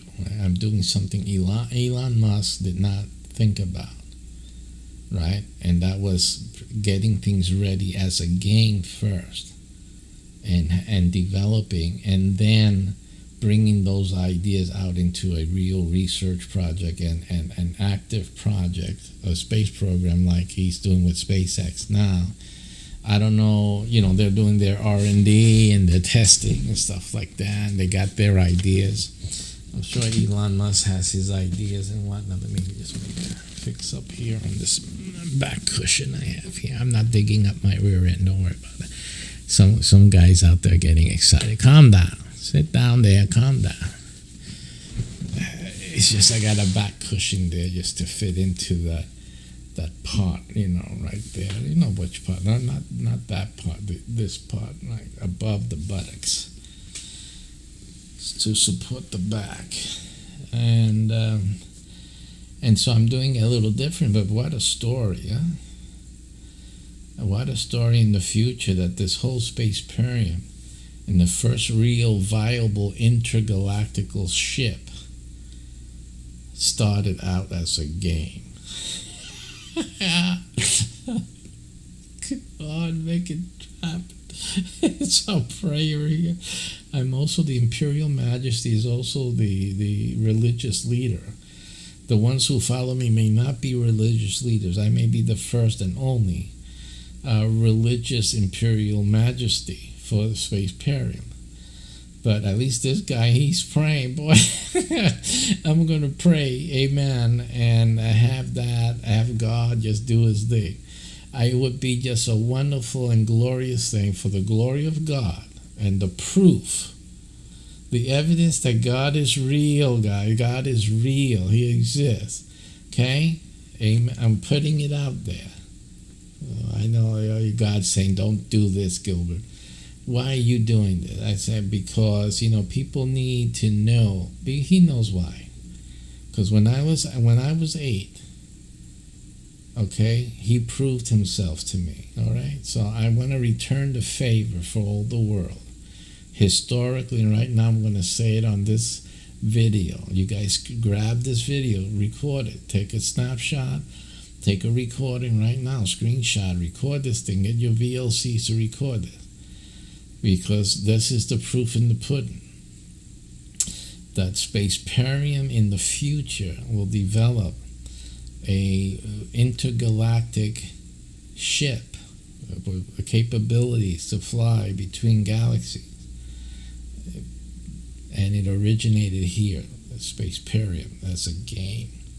Okay, that's it. We're laying it out there, and that's my prayer to God to make it happen, to make it possible, and that's it. So we laid it out there, and that's it. God is going to have to end everything before that, or actually have it happen. So that's bottom line in my book. But the idea with SPACEPERIUM was also that the ideas and the discussion that the SPACEPERIUM, the issues in the missions would bring up, would spark, at least give the idea or give some solution clues or direction at least to look in for researchers, for SpaceX and whatever other space agency in solving some future problems with their space program. And that is my hope, really, that at least at that minimal level, or significant, but at least to that degree, that SPACEPERIUM, the game, can contribute, make contributions to future space exploration. So that's a very serious thing. I'm not being jovial or playing a role here. I am actually very serious about that. I believe in getting something real from our gaming experience. I mean, I've started with the money, right? Income. We got to make some income. So I'm bringing in real stuff into my games. And so this is, again, because I expect some real impact from my games. If you're going to play a game, I say you play a game with impact, with weight, with something of value that adds value to life. It's not just a waste of time. So, or otherwise called as a pastime. It's a waste of time.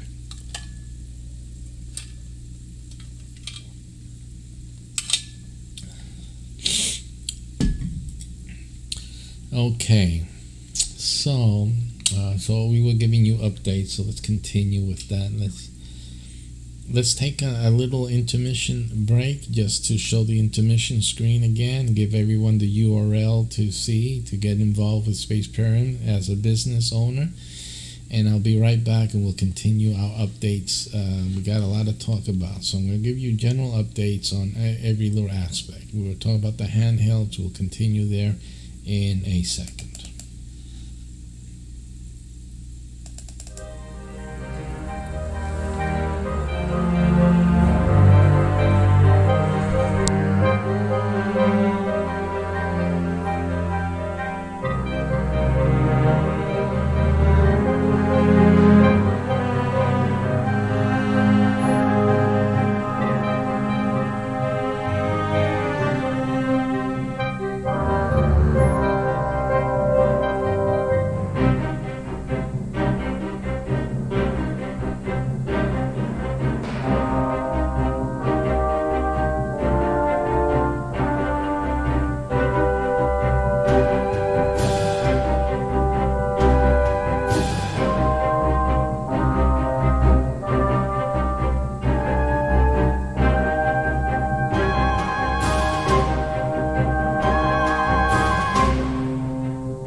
Alrighty, I'm actually out of liquid to drink and I have to empty out. So I will take a longer break. What we'll do is we'll take a little further break. I'm going to put on the security cameras around the spaceport, and I will take a little bit of a break to get my liquid settled out and in refill my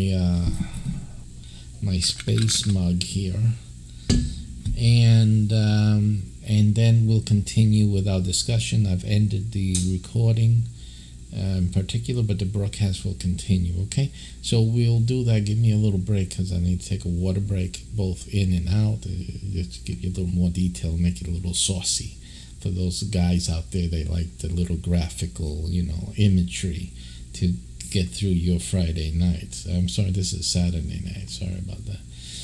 So in either case, and so that's what I'll do. We'll go into the HUD view, and you can see some of the controls I have that the game master will have, because he'll be able to take these views, take them, and kill the video switch, video feed also, and like I'm going to do now, and I'll see you in a minute or so. There's 4 seats. So 1, 2, who wants to be a super? If you two, mommy and you could be little kids can't drive.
Paging maintenance.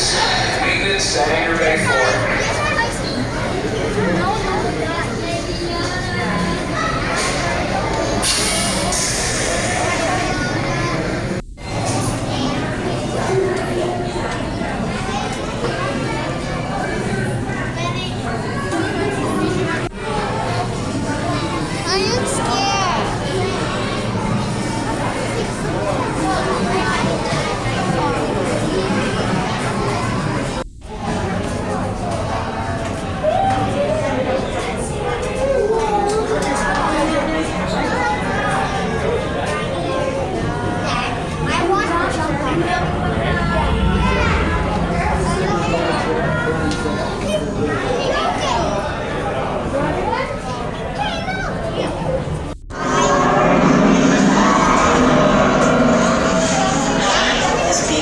Junk never ceases to disappoint.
You two, mommy and you could be little kids can't drive.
talking junk never ceases to disappoint.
There's 4 seats. So 1, 2, possibly a third. And you two, mommy and you could be little kids can't drive.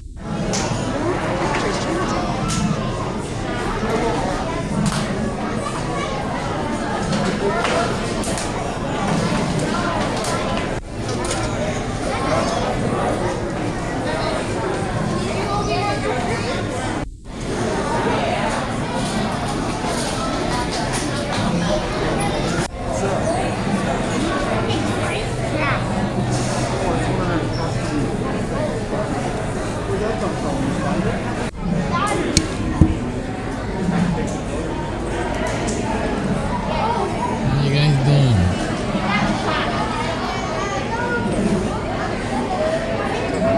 Fantastic. What's happening? What's the latest? Daddy, look, what?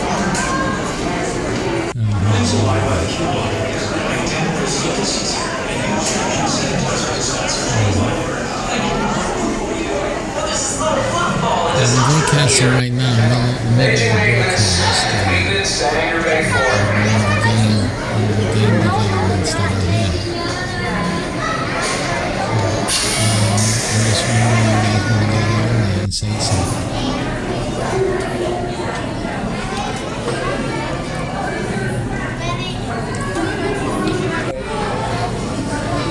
No, I just talk a little bit about lots of the community in particular, and have fun, editing.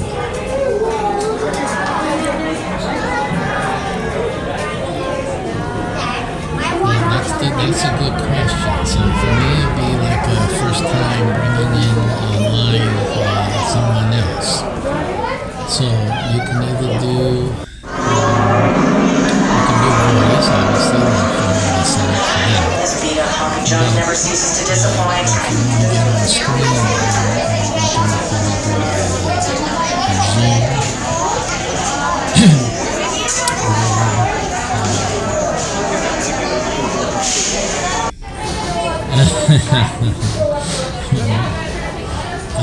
So now you guys, I'll put a link for people to see the broadcast, and so then and then you tell me if you want to try a Zoom, because I think I have Zooms lined up to go, so we'll see. So you can try that, basically trial and error until we get it to work. If you guys are discussing something, you want to finish that, you can go ahead while I get things ready. And then I'll chime back in when we're ready to try it. And you guys are ready with Zoom, okay? Alright. There's 4 seats. So 1, 2, possibly a third. And you two, mommy and you could be little kids can't drive.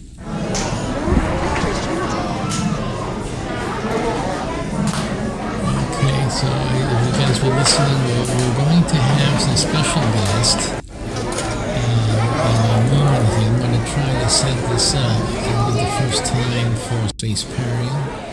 I figure it's a good idea to get that started and to get SPACEPERIUM, at least my setup here, ready to bring in, because we have to bring in players, crew members, and have at times special guests. So it'll be a good time to develop that, bring that in, and be able to work that into the program. And also I got myself some cashews here, some SPACEPERIUM cashews. All right, get me something here. And I was also thinking of incorporating some medical status device type of thing, a mechanism. I think it'll be good for the game as well, to be able to check your medical status, your pulse and heart rate, stuff like that, and have it shown on the screen. I'm going to look for that too. Third party. Okay, so let's take care of this. What we're going to do, if anyone wants to share it out, let people know. By the way, we're going to talk about, we're going to bring in a new cryptocurrency that just got launched. And right now, the price of it is almost as good as the pre-sale, by the way. Those of you who know cryptocurrency at all. So we're going to bring in the CEO of this new cryptocurrency coin, and he's going to talk about his coin. One of the coins that we'll probably bring into SPACEPERIUM in one shape or fashion, as I was speaking to you before, that we're going to bring in more coins into the space. It's space after all. So there's no problem with having a space and a designation for a few coins out there in our space system. So this is going to be, and I'll repeat this when he comes in, so he hears what we're planning actually. So let me get the link out to these folks here. I think it's still here. Let me try something. Let me see if that's... Let me see, what do we have here? We have just one channel up there. We have the YouTube channel.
Okay, so now that we got that, those of you tuning in from the cryptocurrency, from the Lux token, give me a minute. We're setting things up so that we can get started with our guest for this segment, Ren Taylor, the founder of, and CEO of, well, we call him CEO, even though it's a community project. And but he's the head, so we'll be interviewing him, or at least he'll be talking about. I'm not much of an interviewer, I guess I say that, but so let's see. And again, this is a test to see if this will work. So let me just set up here. I'm trying to set up a Zoom. Now I'm not sure if we have that for YouTube. We don't. I'm going to try to make that happen for the YouTubers, but the guys on Twitch will be able to see it once it's set up. So let's look at the properties here. Right, so we don't have the Zoom set up here, so let me try to set up Zoom.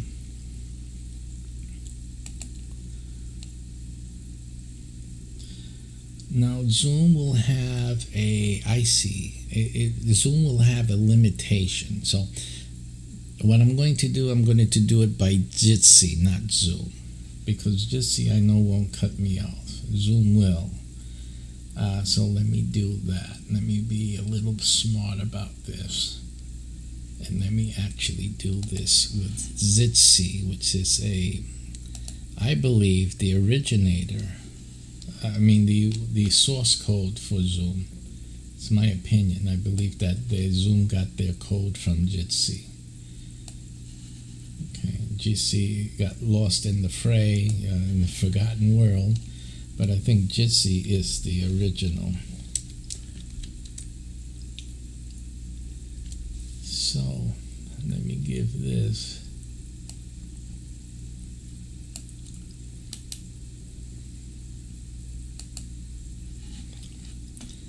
Let me give this to Ren here.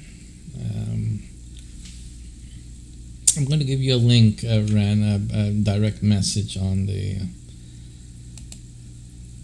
Let's see. Okay, I'm going to give you a direct message. And if anyone else also wants to come in, I'll give you that link. You have to request it on the group channel, and I'll send that link to you.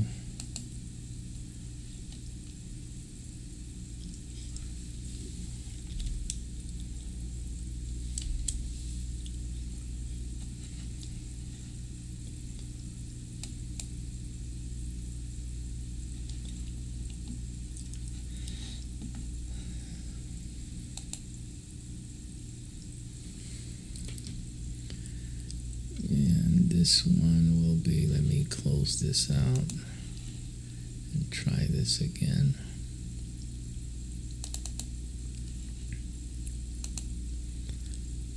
Okay, so I have it here. Very good.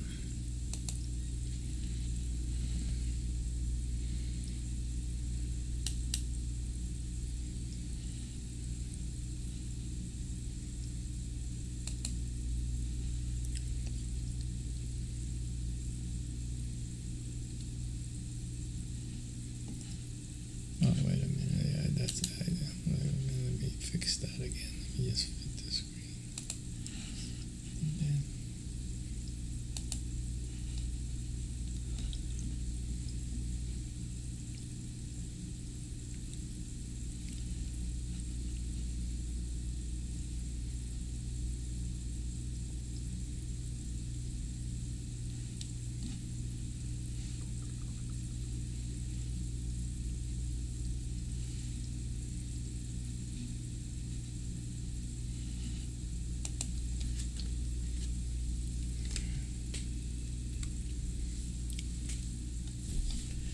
Okay, we'll give him a little while to manage himself coming in.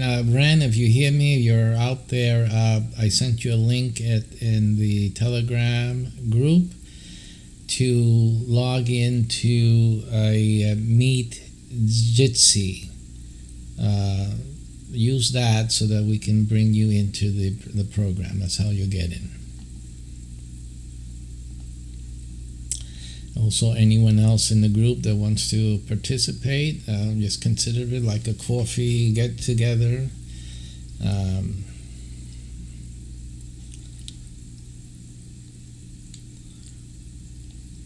Okay, yeah, go to, not to the Twitch. I sent you a direct message in Telegram, a personal message. Go to the personal message and you'll see the link. And anyone else who wants to join, also, I can send you a link as well. It's in the personal message, direct message to you, personal. Okay?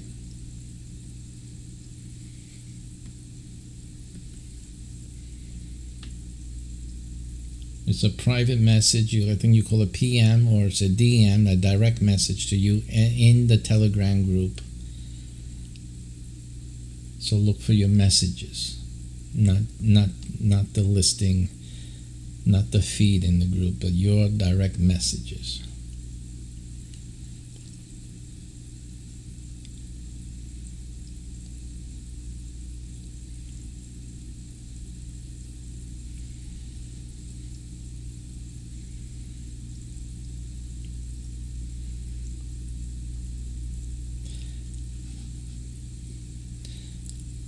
Okay, let's give him a few moments. What we'll do an intermission, and let me make sure he gets in and get that set up, and then we'll be right back with it.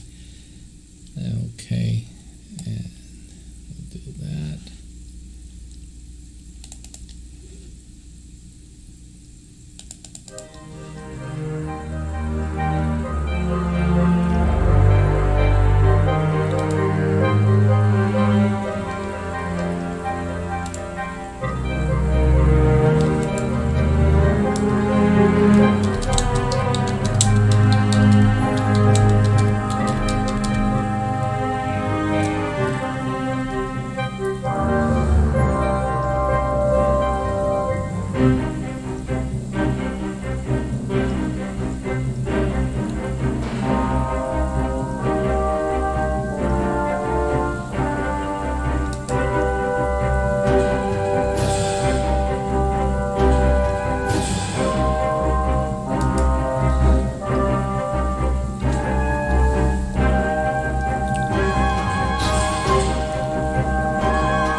All right, yeah, hold on.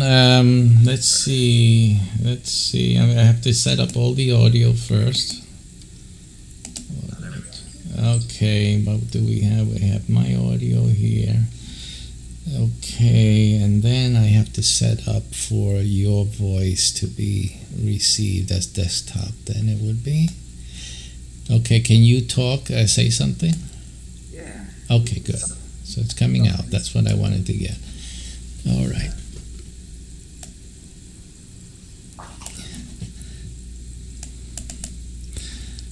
All right, I'm switching over to a heads-up display. Don't get confused here. There's We're four not going seats. to So 1, 2, possibly get like started yet. Let me get the You two, YouTube mommy, and you lineup could be little kiss for cats, this broadcast here. Okay, YouTube. Let's see.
Just in a minute, we'll be getting started, setting up YouTube.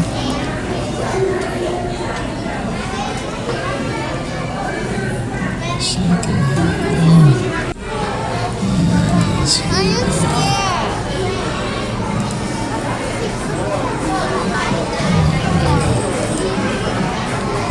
That's good, and so we'll be ready to go.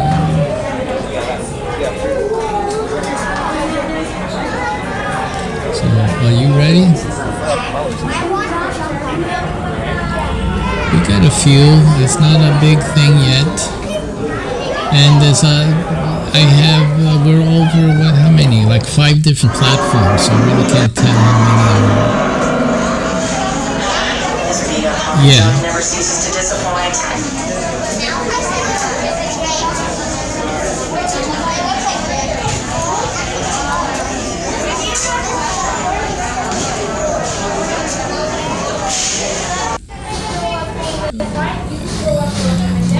Almost there. Almost there.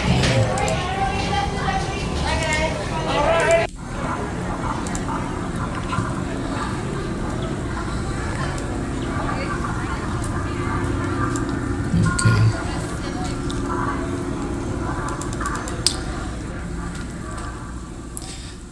Alrighty, and let me get this out of the way.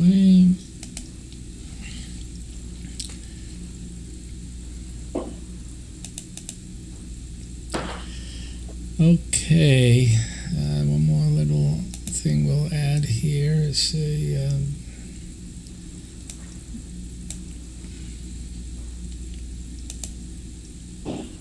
Just give me a second. You're back.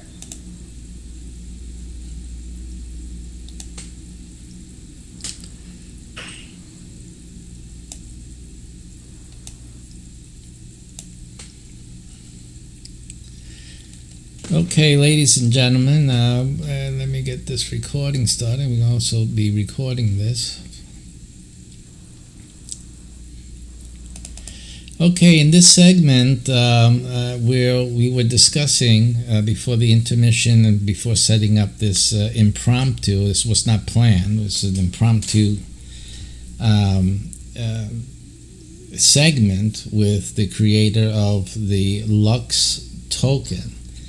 What we were discussing previous to that was the incorporation by SPACEPERIUM of cryptocurrencies. We were talking about the SPACEPERIUM coin, of course, and the adoption of another coin that would facilitate, the ecosystem of SPACEPERIUM, the game. That wasn't the SPACEPERIUM coin. The SPACEPERIUM coin was always my intention. The SPACEPERIUM coin would build value in and of itself. Wouldn't be traded publicly or on any exchanges. It would just be the game's currency, building up value with the growth of the game, the use of the game, the sales of the different game apps, etc., and the development of the game ecosystem. So at least that while I was alive, that currency, that game coin would not be publicly traded. But game players would accumulate the SPACEPERIUM token when you use it. However, the game would be using other currencies, and from that came the concept of having, just like we're having commercial business and institutions have some type of representation in SPACEPERIUM as ships, as colonies, as stations in space. The idea was also, created to have cryptocurrencies also have their spaces in space, have their marketplaces and things like that, whatever they are representing, developing, have some type of presence or representation in the SPACEPERIUM world or universe, because it is a space game after all. So, in light of that, and just to get the ball started with that, we have Ren Taylor, who is the founder of the Lux token. And we want him to just launch. So, talk about space. He had a launch too. And so, we want him to express a little bit about what the Lux token is, what his vision is, and talk about the community and the goals for the Lux token, and then we can from that we'll go into other things that have to do with SPACEPERIUM and other things like that I'll be asking about and talking about. So go ahead, Ren Taylor, introduce yourself and your coin. Hey, thanks for that awesome intro. I saw your name. You're Reverend Dr. Gilberto, right? Gilbert. Yeah. So, right? I'm saying that right? Yeah. Don't worry about it. Okay. Yeah, man. No, awesome being here. It's really cool. I didn't even know that about you, man. I didn't know you had a coin cut. Your guys' own coin. That's awesome. Lux, man, it's just a community token. It could have been named anything. Lux was just something that happened because there was a lot of rug pulls. There's a lot of scams out there. We want to put our money that's going to grow, and we don't have to wake up every day and wonder like, oh, is it still the same value? Is it dropping? So I took the responsibility to be the guy in charge that's not getting get greedy just because I see hundreds of thousands, $1 million that I could possibly take from y'all. I'm not I'm not a greedy guy, so I'm not going to do that. And obviously we have to have something though that we can always keep open so that we can update, so that we can make changes, so that it can adapt.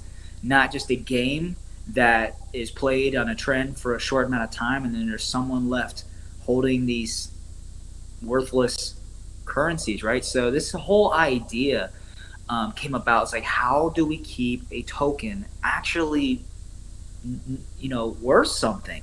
So it was a question we all asked ourselves, and how we can do that. Sure, we have projects coming out. We got wallets being made. Yeah, we're going to have an exchange, but that isn't necessarily what makes us valuable. Being able to swip and swap currency isn't valuable. What is currency for, right? That's what we have to ask ourselves. And it's like Tony Robbins says. He says, quality questions develop quality lives.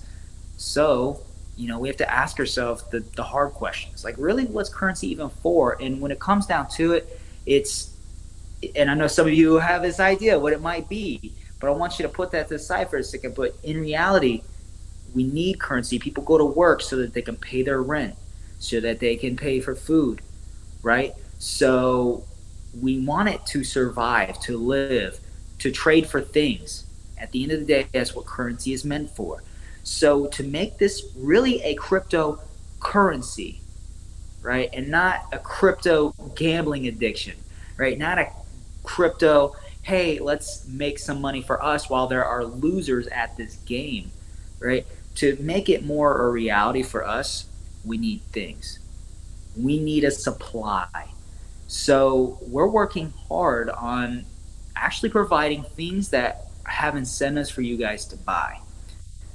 What can that be? I mean, that could be anything you want. Like, you just have to be active in the group, in the community. You have to make suggestions. You have to be there if you want this to be successful. And I know a lot of people just want to stick their money in something and watch it grow.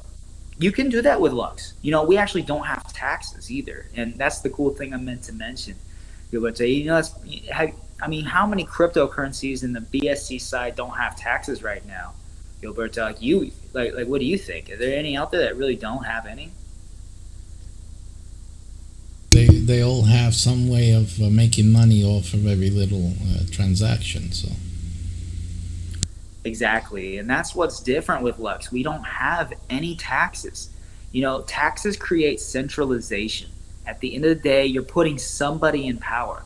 Now, is that a bad thing? I mean, no, but it also is at the same time, because it's hard to trust people. At the end of the day, it really is. And when you create those taxes, when people have that money, can we trust that they really have our money at the best interest? Is that their goal, or are they in it to make money? Or is that why they want the money in the first place? Is it to make money? Do they have any plans for civilization in the future? Do they have any plans for that money? If not, they're making money. That's what they're in the game for. That's why they're paying for advertisements. They can afford to, because they know at the end of the day, they're there to make money. Let's look at Cosmic Inu. Just deployed today. They had advertisements going like crazy for the past week, all over PooCoin ads. I even think I saw them on Dextros. I'm not sure, but I've seen them all over the place. I knew about them, but I didn't invest in them. You know why? Because they had ads going the whole time. They could afford that. They're probably the ones running the scams. The people you need to be looking at are these gems, like, that are laying around that have actual plans in the future, and that's what Lux is all about. It's all about you guys. Everything is transparent. Just go to luxtoken.org. You can check it out. Feel free to ask me questions, because I'm very confident in what I'm doing here and how we're going about it. A lot of people are, like, in a lot of these chat rooms, you have a question, what's going to happen? They're going to give you the runaround. You're going to be left with your question still not answered, and most likely banned from a chat. But in here, you're going to know exactly what's going on. There isn't going to be any questions to what it could be, and you're going to know that everything that you do or do not do is going to affect, the future of this token. It's in your hands, and at the end of the day, you can choose two different sides. You can go and try to make money with some of these other tokens, and you can lose out because the devs are there to make money as well.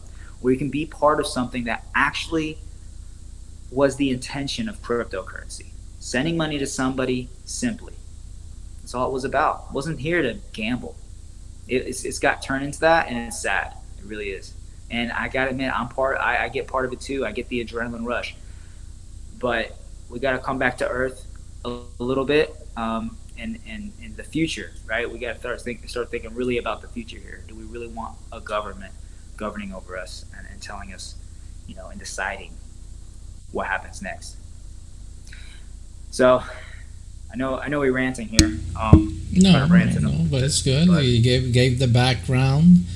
Talk a little bit about more of the community, your goals for the community. We know that the community has been involved every step of the way in making, voting for certain decisions and directions that the coin has taken so far.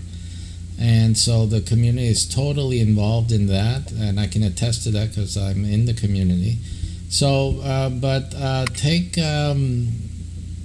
what is what's the lifestyle? Let's put it that way. What is Lux trying to do for the people?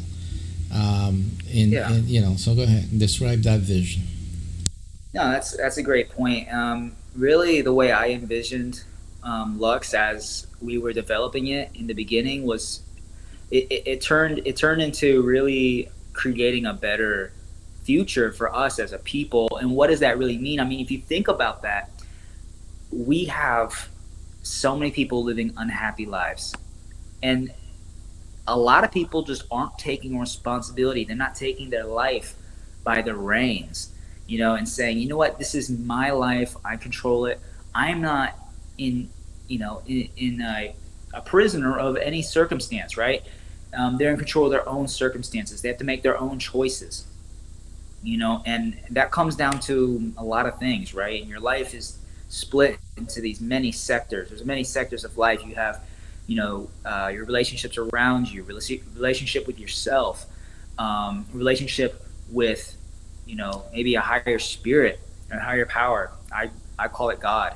But, I think it all comes down to relationships, So how do you develop good relationships with people? Well, I think first you have to have a good relationship with yourself, first and foremost. And so that's what I plan to teach you guys in an upcoming program. So I'm trying to make it so, like, the only reason I really haven't released it, so to speak, yet is we're still looking for some good developers. We're looking for some good talent on our team, and one of one of the things we want to do is to incentivize people to even have just a little bit of Lux is really at the end of the day, we want to have a program, right? We want to give out a program to people that teach them how to work out properly based off of studies and facts, right? So it's just one of the most accurate ways. So it's not you going to the gym or trying to work out and guessing your way through it. This is a step-by-step program and teaching people how to get physically fit,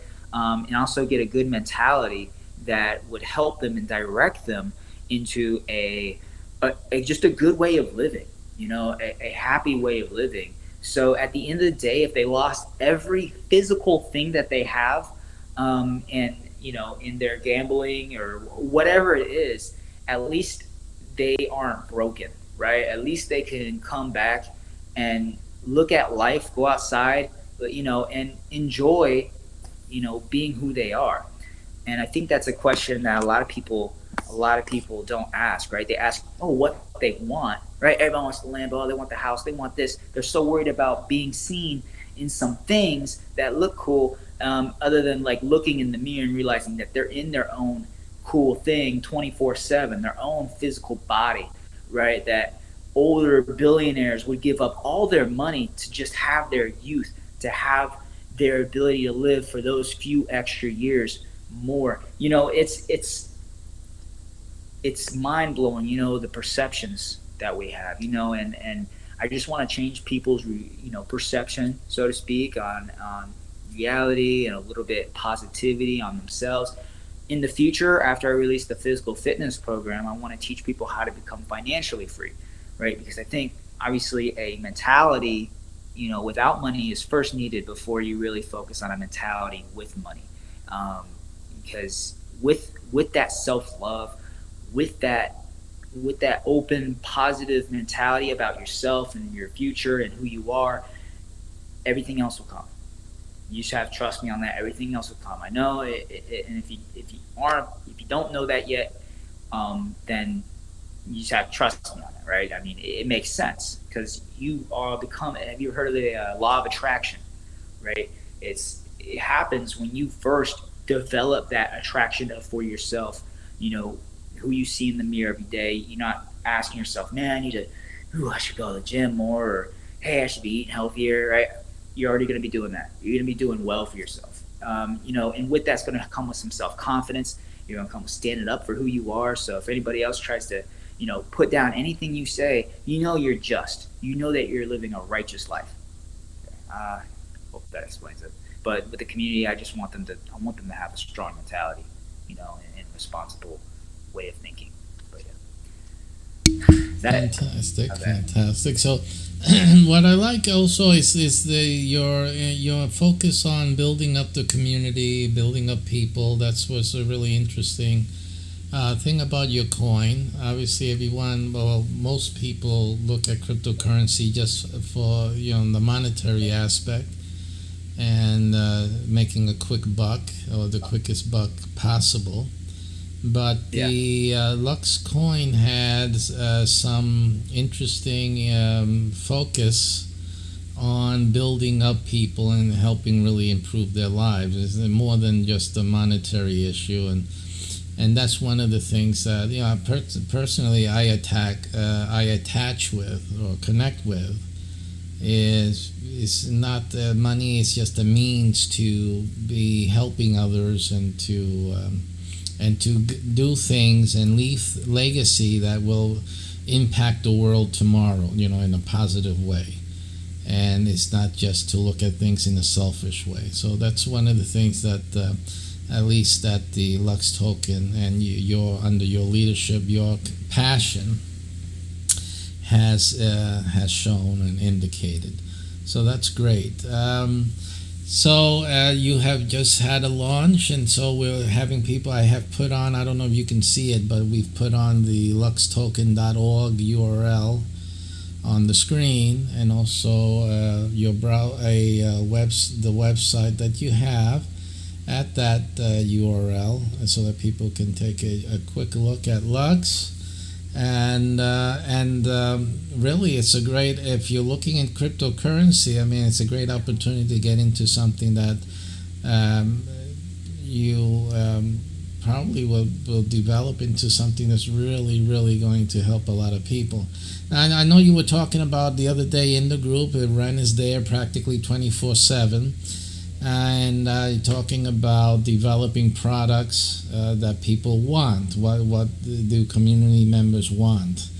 And you're talking about getting products at cost.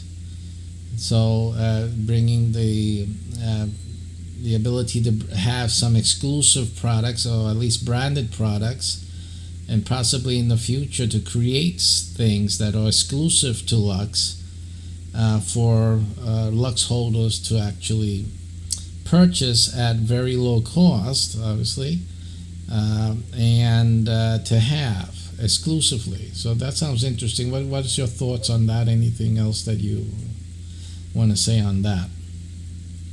Yeah, definitely, funding is important for this whole thing to go. People want to get paid for sure to make things happen. And I'm not opposed to that. It's a hard thing to find people who are just willing to work for free. And it's unfortunate. I was willing to do that for other groups. Unfortunately, other groups in the past, wanted too much control over the whole project and how it went. And it actually was inverse, right? I felt bad even working because I felt like I wasn't appreciated. But here you have full reign. You're more than welcome to work, right? You can get to work on it on your own. Now, we were thinking about opening up a donation thing in case maybe you just wanted to throw money at something. You had more money than you had time. Maybe you wanted to just donate some money. We were going to open that up, and obviously we wouldn't spend any money without y'all's consent on where we would spend it, right? And very transparent with funds and everything. So one of the things we were thinking about doing was an exchange first, an exchange that allows you guys to connect your wallet and then exchange items for Lux, right? And then anybody who doesn't have Lux can use US dollars, and those US dollars are converted into BNB, into Lux, and automatically stored right into Lux for their wallet, whatever's left over, yada yada, and it swaps for them. So people who want to purchase items, they're purchasing at dollar cost, US dollars, to Lux. So what happens with Lux? US dollars is liquidity. It adds value to Lux. Less and less Lux supply are there, but $500 worth of Lux is always going to be $500 worth of Lux. Just Lux is going to be worth more, right? So if you want to pay in US dollars, you can. But here's the thing: if you buy Lux and you hold on to Lux, what's going to happen? It's going to increase in value as more people buy things from Lux. So we just got to offer things that people want. At the end of the day, it's all it takes. That sounds great. It has a very interesting new ways of doing things, incorporating obviously crypto into day-to-day living, and you have a very good positive application for the Lux token. So I encourage everyone to take a look at that.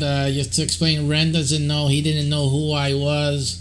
He doesn't know what I do with my shows, or the fact that I'm very busy. I guess you can guess that by now. And I was talking about I'm developing these games, a few games that I have under development, SPACEPERIUM, so that he can know, because he's new to this, will end up as a video game. We're slowly developing it through different genres. So we're using different game genres as we develop the game. And as I was saying, that the cryptocurrency is a part of this game, and particularly the new idea that we have thought of incorporating more than just one cryptocurrency in one way or fashion. I mean, we're going to have all types of businesses involved with SPACEPERIUM. So why not have all types of cryptocurrencies involved in some fashion? Our vision for SPACEPERIUM lends itself to bringing in, all types of different businesses and in this case, cryptocurrencies communities, because after all, SPACEPERIUM wants to reproduce communities in space. That's one of our things. So Lux is a community. It's a cryptocurrency community, and so we want to have Lux in our space community as well. So that's the basic idea, and why I felt it a great time to invite you in. Might as well get you exposed to our SPACEPERIUM universe, and you will be the first coin, outside coin from SPACEPERIUM, actually to be featured in SPACEPERIUM, and probably have your own space in SPACEPERIUM, and we can create things together in SPACEPERIUM, for your community, for the Space Lux community as well, Sure. and integrate that into the SPACEPERIUM experience. So that's basically that's why we got this thing going. Yeah, go ahead. Say something. Yeah, I was gonna say, we could. I mean, if you have a game going, people could join a game. We could all do a tournament, and then winner gets some Lux. Whatever we want to do. Like that's Sounds great. I'm fine with that. It sounds like my idea is that when people come to your space, encounter your space in SPACEPERIUM, that sure, you engage them in a game, or even in a hunt, a treasure hunt in your space, and different we can set up different planets and whatnot, and missions, and actually have a reward if it's discovered or uncovered or whatever we do with it, and they can actually win some Lux that way. I think it's a great idea, and obviously something that we can incorporate into the SPACEPERIUM experience. So so we'll be discussing that, and we'll start incorporating things like that into our mission types, etc., etc. So I'm really excited. I know you're busy. You got the launch going on, and everything like that. Are there any last words you want to leave us with here? These things, I'm always broadcasting, and some of these are replayed over and over again throughout the following weeks and months. So any words you want to express, because they'll always be played over again for different people tuning in whenever they do tune in and discover our channel, etc., etc. So what do you want to leave out there as a message to everyone that comes by this video? Always ask the hard questions. Always ask the hard questions, and obviously you have a Telegram group, Lux. How's the name of it? Lux Token Official, is it? Yes. So if anybody wants to join Telegram, you just type the @ symbol, Lux, LUX _token.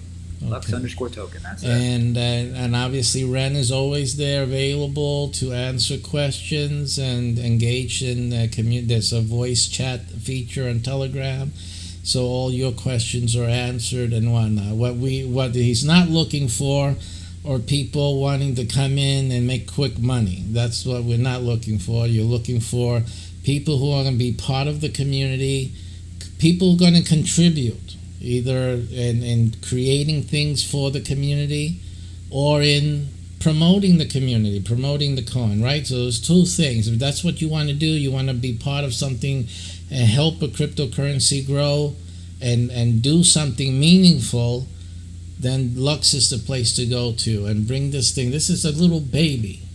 It's right there at the little baby stage. And I think it's a great opportunity for everyone involved in cryptocurrency to get in early on something and actually contribute to the growth of a coin, and not just sit around waiting for whatever, something to happen. This is a chance for you to actually make something happen with the Lux token. So I encourage all the viewers out there to make it happen. Listen, I'm making something happen with SPACEPERIUM. I'm doing it. I'm pushing it. And Lux token also has the same spirit of making things happen, getting it together. Ren has his efforts there and his passion, and he's making something happen. And we invite everyone to join in things and people and communities that are making things happen. Thanks, Ren. Take care and good luck. And we expect to see Lux token in SPACEPERIUM soon. It was a pleasure. Take care. Thank you very much.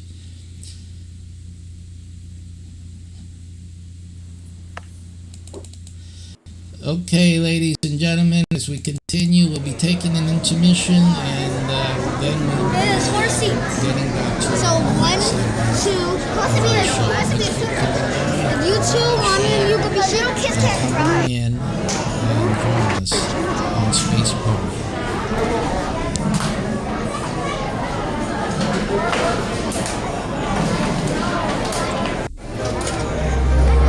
Okay, Ren, thanks for joining us, and I'll be contacting you. We'll be talking later in the chat. Take care. Sounds good. Talk to you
Okay, as we'll continue here, again, it's exciting at SPACEPERIUM to we're making advancements and we're moving forward with this project, and it's like you've seen with today's injection of the first non-SPACEPERIUM cryptocurrency to be featured here. And again, that was an impromptu thing. It's not a sponsored thing either. I'm just part of the community, and I figured since we were talking about introducing coins that are not the SPACEPERIUM coin into the space of SPACEPERIUM, I said might as well bring in Ren with the Lux token, because it is a project that I am involved in the community, and Ren is a fellow that he listens. I'm giving him advice here and there, and he receives the advice and the advice of other members of the community, and it just simply it's a token that has an ear, and he has an ear to hear and to listen to suggestions and things of that nature. And so it's a coin that I'm working with. It's simply I can't do that with Bitcoin or with Ethereum, but I have it with Ren here and with the Lux token. So hey, listen. So it has merited being the first token to be, I guess we can call that an invitation to come into the SPACEPERIUM family of what we're going to do, the game mechanics that will involve other cryptocurrencies. So the Lux will be the first one. We'll work with Lux, and Lux will be able to tell also their investors and community, hey, listen, that SPACEPERIUM will be incorporating the Lux coin token into the game mechanics of their Space Imperium. So that we're happy to do that, and so any other coins that are emeritus, that have some good program, good platform, that are community driven, particularly we also let you all know that we are opening up our space to community coins like that. And I have so many ideas for that community space in SPACEPERIUM. So it would behoove any other cryptocurrencies that want to have that participation to come on in as well. But I'll be developing, we don't have to rush on that. Y'all can take your time. But with the Lux token and Ren, we're going to be working on that. And obviously we'll be doing the first things with the Lux token because they're the first ones, and the willingness to doing some new things and for community. So it's right up the very compatible to the goals of SPACEPERIUM. So that's why we're going to do that. Absolutely. So so that's why we started today. It's an official first day that we had the first coin come in, so guys can make the headlines there. Those of you who are still doing the newspaper business, I used to be in the newspaper business, so that would have been my headline for next week's edition. Lux joins the SPACEPERIUM family, but we'll be putting together exactly how that's going to look like in terms of the game mechanics in the coming weeks and months as we start incorporating that. Some of it's already as simple as adding it to our version of the simulation machine.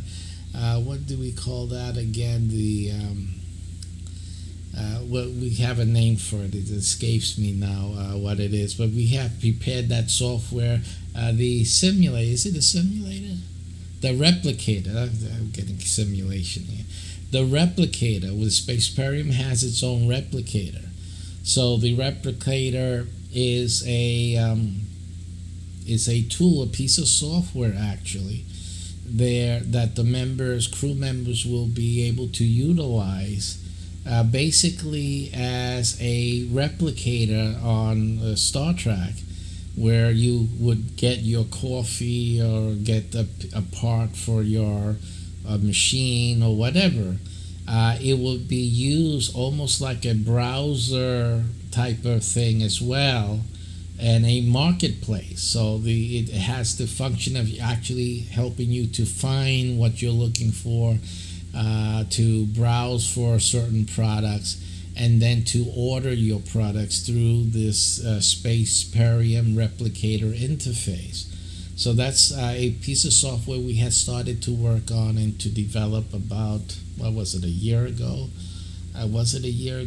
And so that would be an easy way to incorporate cryptocurrencies like Lux into our SPACEPERIUM world easily and probably very quickly, that implementation. And then, as you guys, or those who have followed us who know those updates, also heard about our traveling space fair, or like the circus that goes from town to town. You know, in the train. Remember those days?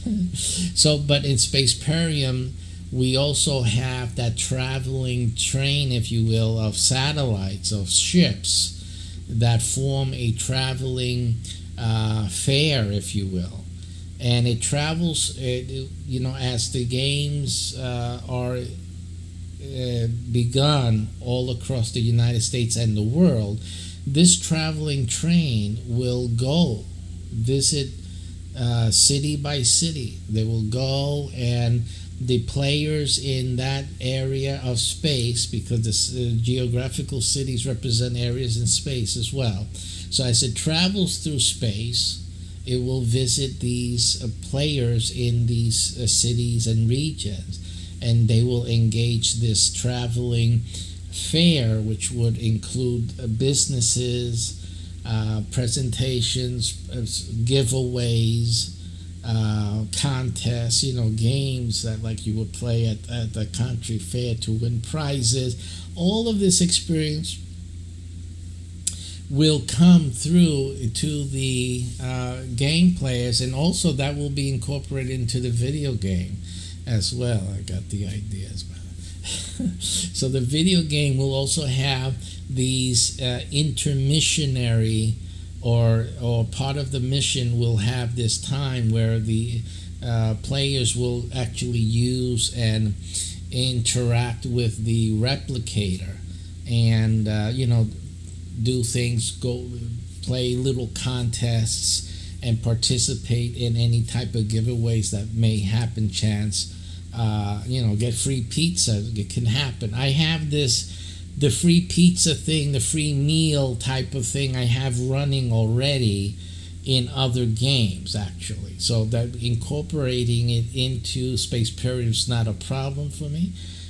So that part of the development it can be easily done with SPACEPERIUM, and of course I can tie in these other communities like the cryptocurrency communities also to be participative in that type of engagement and exposure, quite frankly, because I'm sure that or as well as the businesses as they travel from place to place, from area to area, as players play them. And obviously all of it's getting broadcast through the different platforms on Twitch and YouTube and others. This is exposure that all of them will be added exposure that all of them will be having, and obviously in many cases even use case. It would be demonstrative of certain use cases for some of these cryptocurrencies and their platforms. So, and obviously together with other businesses as well, it will be a place to showcase the features and the use cases for their platform. So the sky's the limit here. It's very befitting for a game like SPACEPERIUM to feature things of this nature, and that's perfectly in line with the ideal of SPACEPERIUM, which is to be a hybridization of futuristic space existence, space and our present day time, life, real life, and real world living. So we meld the two together, and that is what SPACEPERIUM is. That's quite exciting as we develop this game. It's fun. It's my idea of fun. And so that's what we're happy to be involved with in this game and in this time. It's just a wonderful time, especially with all the cryptocurrencies going out there, communities, people really enthusiastic really about cryptocurrency. I mean, even in my meetups here, of late I've gotten a lot of what you will call traffic and questions coming in. So the thing seems to be heating up. If anybody wants an insider information tip, cryptocurrency is heating up. Okay? So yeah, you see the price of Bitcoin down and all that. It's heating up. Okay? And that means that soon a lot more money is coming in to whatever cryptocurrencies out there, whatever. Again, you can't tell where they're going to put the money, especially the new people coming in. I can tell you right now that Bitcoin is a little bit high up there, even where it is now, for people to feel comfortable about getting into. Of course, they can realize easily 2 times gains and whatnot by doing Bitcoin in the short term. But a lot of people looking at those alts. They're looking at those alts. So a lot of the alts are going to get a big pump. Okay. And obviously right now for the shillers out there that are promoting those new coins, There's great opportunity, but the problem here, and I'm going to tell you what the problem is. The problem is onboarding new users, and for many of these new coins, it is a big hurdle for a new user to get started and getting into these new coins that are getting launched, because the new coins that are getting launched mostly are deep in a different ecosystem, far from the USD fiat that people usually have to get onboarded with. So the distance between fiat and the new coin is the struggle, is an obstacle, is a challenge, and a resistance for money to come into those new coins. This is one thing I was speaking to Ren, and I'm always like throwing in there whenever they start talking about they're creating a wallet and all that. I said, will we be able to get it with fiat? Are we able to purchase through the wallet? Because we have to make it easy for people to come in from fiat and get the coin.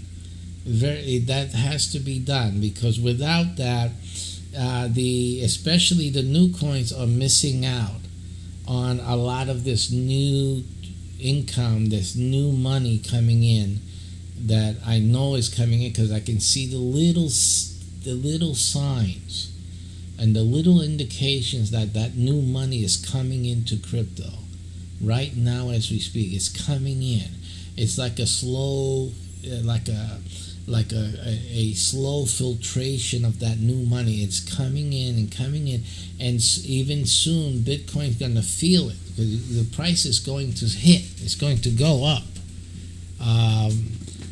But the ones that can most benefit from this new money are the altcoins, especially the smaller market cap coins, especially if there's people who are willing to do some videos, educational videos, and especially and to the degree that those cryptocurrencies make it easier for onboarding from fiat. And I think that's really the focus that has to be had. Easy onboarding from fiat. And that's really something that people, the cryptocurrency, new coins in particular, you need to pay attention to. You need to try your best. It's easy. You get these developers, they want you to go on Ethereum. They want you to build on BSC and all that. But again, fiat to that point is difficult. is a little difficult. So those things have to be done. I mean, try to make something OTC.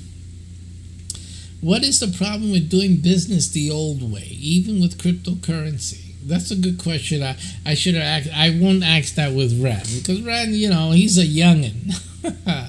But why can't they make onboarding in cryptocurrency OTC? OTC. It means over the counter. It means that, let's say, Ren there would take USD from me, from PayPal, send him a direct payment in PayPal, and sends me some lux. Why don't they do that? In matter of fact, I'm going to pose him the question, because that would make it super easy for people to get some coins that otherwise they would have to go through all these jumps and hurdles and obstacles to get involved with. And simply, I believe in freedom. I'm not an anti-government, guy at all, by no degree. Some people may misinterpret things I say as that, but I am not. I believe in the Constitution. I believe in upholding the Constitution of the United States, and I can get very opinionated about exactly how that's to be done, but I'm not anti-government. Can't take me as being anti-government. Even with this issue of cryptocurrency, all I believe in freedom. That's what I believe in, and I believe in freedom to have a cryptocurrency. I believe that when John put down there freedom to pursue happiness, that cryptocurrency is a form of happiness that we have our rights to pursue. I believe in letting Americans pursue all types of happiness. I'm not against that. I promote that. I believe in that. I believe the Constitution is for that. You see? So, don't make it difficult. I'll pay the tax. We'll pay taxes. But don't make it difficult for us to live and to do something and to participate in things that we deem, not the government, but we deem as making us happy or facilitating a pursuit of happiness of our choice. And that's simply the way I look at things. I look at things like that. So I want my government to make it easy for me to pursue happiness. That's all. So onboarding to crypto is a happiness of mine. Okay, you told me about the risk. I know about the risk. You understand? Let me pursue my happiness. Otherwise. So in any case, so that's the way I look at things. Okay, so I'm going to take a little snack break right now, and we'll be back. Let's see what else we're going to talk about today. So we talked about the cryptocurrency thing. I'm going to talk about in the next segment about some of the DApp development, as I was talking about before, and what does that have to do with the SPACEPERIUM game in general, how those mini apps or those mini games are going to incorporate into the larger SPACEPERIUM world. So we'll do that after a short intermission.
There's 4 seats. So 1, 2, who has to be a sitter? And you two, mommy and you could be little kids can't drive.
never ceases to disappoint.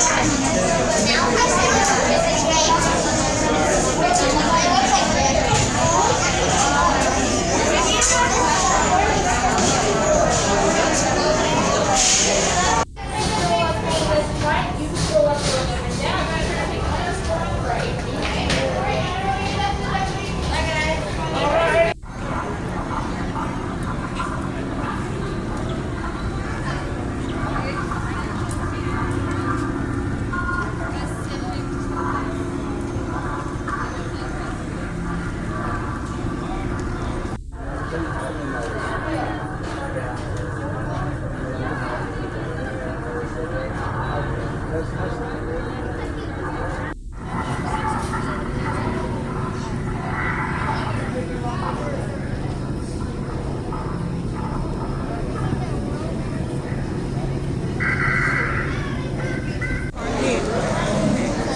There's 4 seats.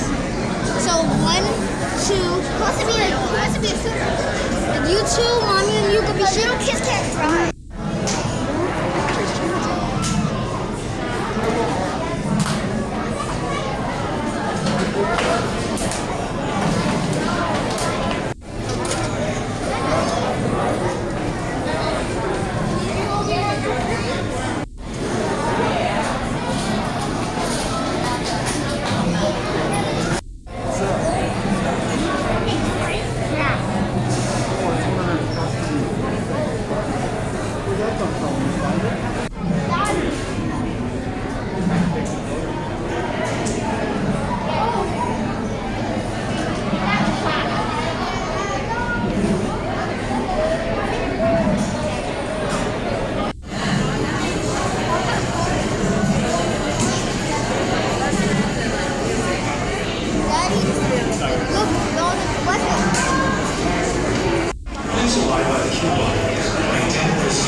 Paging maintenance.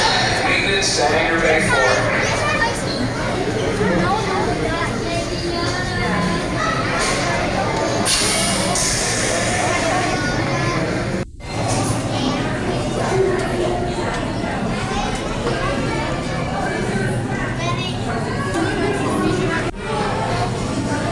I am scared.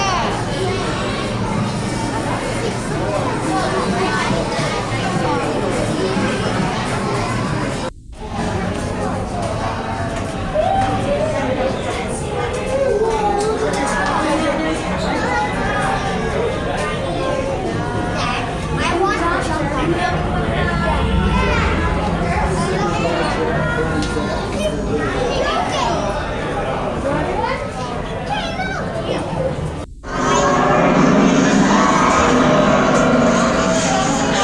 This beat-up hunk of junk never ceases to disappoint. Now press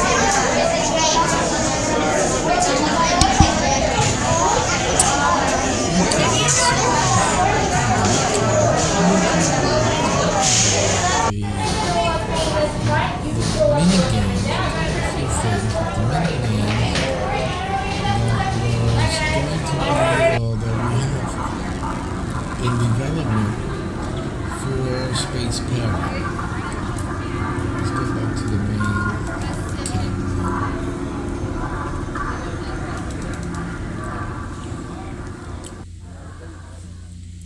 So I'm going to start gathering up all things together. The next time we do our broadcast for SPACEPERIUM, I'm going to have a completed listing of the present development state, the things that we're developing so far. Today we heard about the first third-party cryptocurrency that we are inviting into our space, and we're going to talk a little bit more about how that space is going to look like. As I said today, the first thing is to incorporate it into the replicator. It's an easy incorporation to do, so that we'll probably be doing that first. It's the first stage. We'll probably do get it ready, at least as a game mechanic and as a description, for the traveling fair, space fair, if you will. We'll probably give it a particular name for that. Although that development is going to wait until we have most of the United States at least game mastered and ships up and running. So for that implementation to be had, but before then, most probably the communities will be developed and invited into to occupy their space. Simply. So we're going to look into that. We're going to set those parameters up, and especially like to accommodate obviously Lux token first into the third-party space, and for them to occupy, for us to start making preliminary testing and developing interaction with players, and how that's going to look like and how that's going to operate. So we're going to be beginning to look into that and get those things written down, at least in the game doc and as a game mechanic, and to actually see how we're going to roll that out. That's probably going to happen before the space fair thing happens, but at least we'll have that pretty much set up. And it's important to have that because obviously when we're developing the dApps and the mini games, that may be a good also implementation into those things that we create. So we'll be looking into that. The good thing about Lux is that the Lux is still it's available now for purchase and whatnot. But also it's planning in the future along its roadmap to create its own blockchain and to port to that blockchain. So it'll be interesting if we can develop things enough so that Lux can incorporate its community presence in SPACEPERIUM into what it's going to do in terms of its blockchain. It'll be interesting. So we're going to look into that. We'll be setting things out. And then obviously talking with Ren on that and seeing what things can be incorporated easily, though, just that NFT layer, which I've always recommended. He knows that I've recommended that from the beginning because that's my space. That's what I like to work with myself. So they can do that NFT layer. I'm pretty sure that a lot of the things can be facilitated with that. But just in case, there could be some implementations that a developer can put into the blockchain to really accommodate that facility. And that can become a feature for the coin as well. I mean, being the first coin to actually do XYZ for the game community would be a fantastic little feature for any cryptocurrency. So I think it behooves him to consider the ideas that I come up with in that aspect, since they're developing in any case the blockchain for the coin in the future. So that'll be a great development. So what I wanted to talk about was the mini game or mini games, literally, that surround SPACEPERIUM. One of them is the Me-Spy game. As you know, Me-Spy has nothing, well, I say nothing, yet it has something to do with SPACEPERIUM. It has a very slight tie-in with SPACEPERIUM, so there is some tie-in from Me-Spy into SPACEPERIUM, but Me-Spy is not a space game at all. It has nothing to do with the SPACEPERIUM except in one area. And, and we've talked about that before, and we'll continue to talk about that as time progresses and as these games are developed. But MeSpy has one tie-in to SPACEPERIUM. But we'll be talking about that later on. Remember, we talked about the little accident that occurred with the AI in the future sense, and the MeSpy has something to do in the storyline with that. Okay, but that is something that we'll discuss later on that.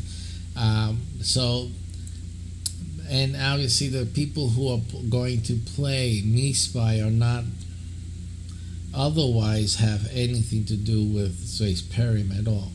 But there are other games that mini games that are directly SPACEPERIUM oriented and based. Like we have the AI, the handheld device. That is a game unto itself. Now it will have facility and usefulness or utility for the crew members who are playing in the LARPers, right? The military division. They will be using certain features of that mini game for their gaming interface with SPACEPERIUM. But anybody who wants to use the handheld device, or better said, to play that mini game, will be able to play it, on their mobile phone. Will be able to participate in SPACEPERIUM using their handheld devices.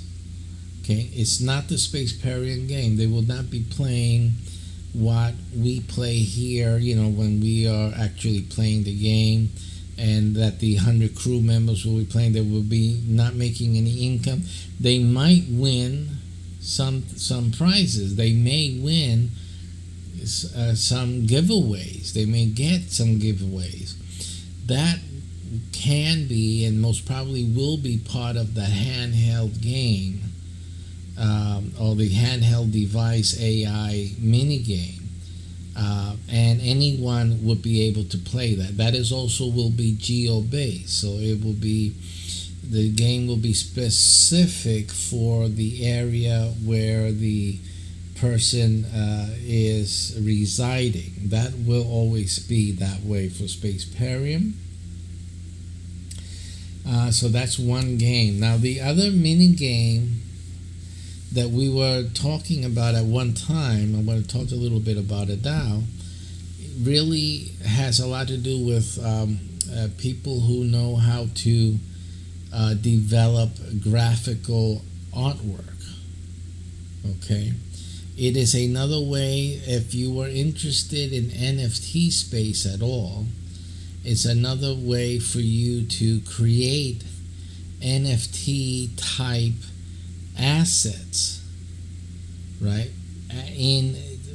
But as part of a game. And that's what we're developing as well, so that the player or the artist can actually engage SPACEPERIUM by creating assets for SPACEPERIUM and submitting those assets to SPACEPERIUM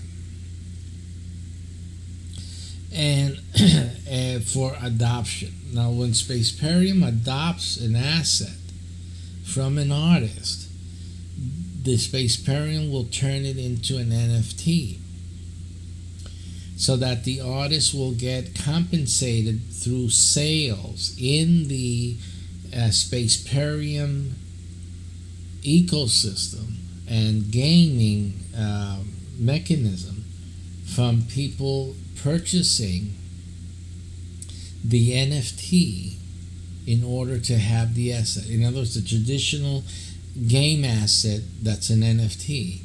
The SPACEPERIUM will have its own game assets created by players or by people using the participating in that so-called mini game to actually create assets and have them submitted and adopted by SPACEPERIUM as an official asset of the game.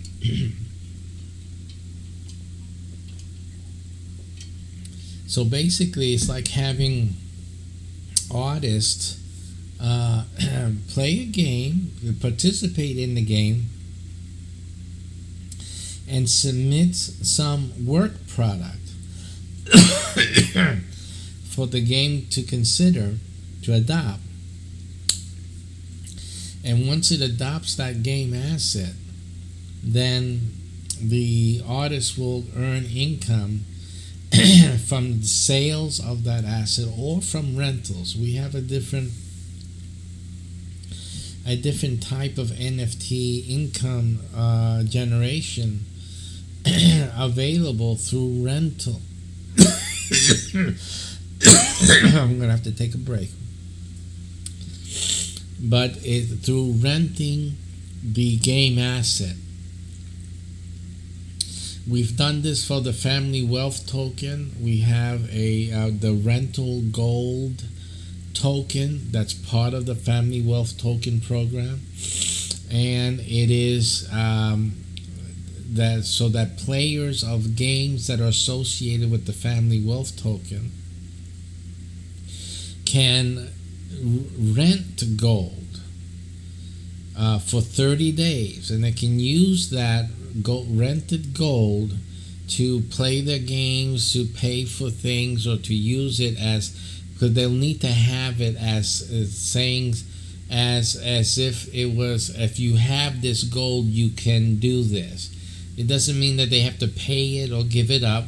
At sometimes they may have to, but at other times just holding on to it, just having it in their possession will allow them access and allow them to progress and allow them to do things.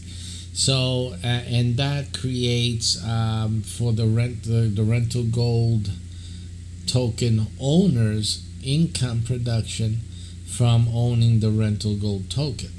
And that's a new thing that we have created. I've created that for the Family Wealth Token program. That token program is available only on Fiverr. If you go to Fiverr, look for the Family Wealth Token by Automated Profit. That's my account, my user profile on Fiverr.com. And you can read about the Family Wealth Token. It's the only way to get the rental gold token.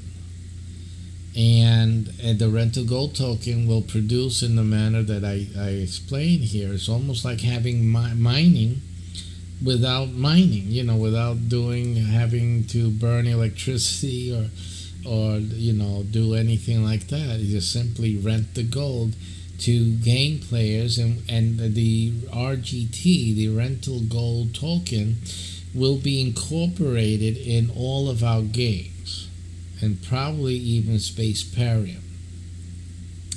So it is something obviously for people to seriously consider. Now, the Family Wealth Token is not everyone can have that. You got to be you have to be get on this right away, because it's really the Family Wealth Token is a very special token by family name. So I'm not going to get into all the details. I'm not telling to shill it here, although anyone can say, oh, you're trying to promote this thing. But I'm just telling you what we're doing with the game, and that is available. It is a limited opportunity to get the Family Wealth Token. And when you go there, I don't have the video up, the full video, but the short video on Fiverr pretty much tells you what the gig is.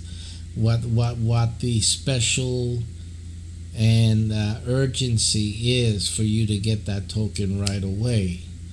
So if you go to Fiverr and you play that video, it tells you right up front why it's so urgent for you to get it now, before someone else in your family does.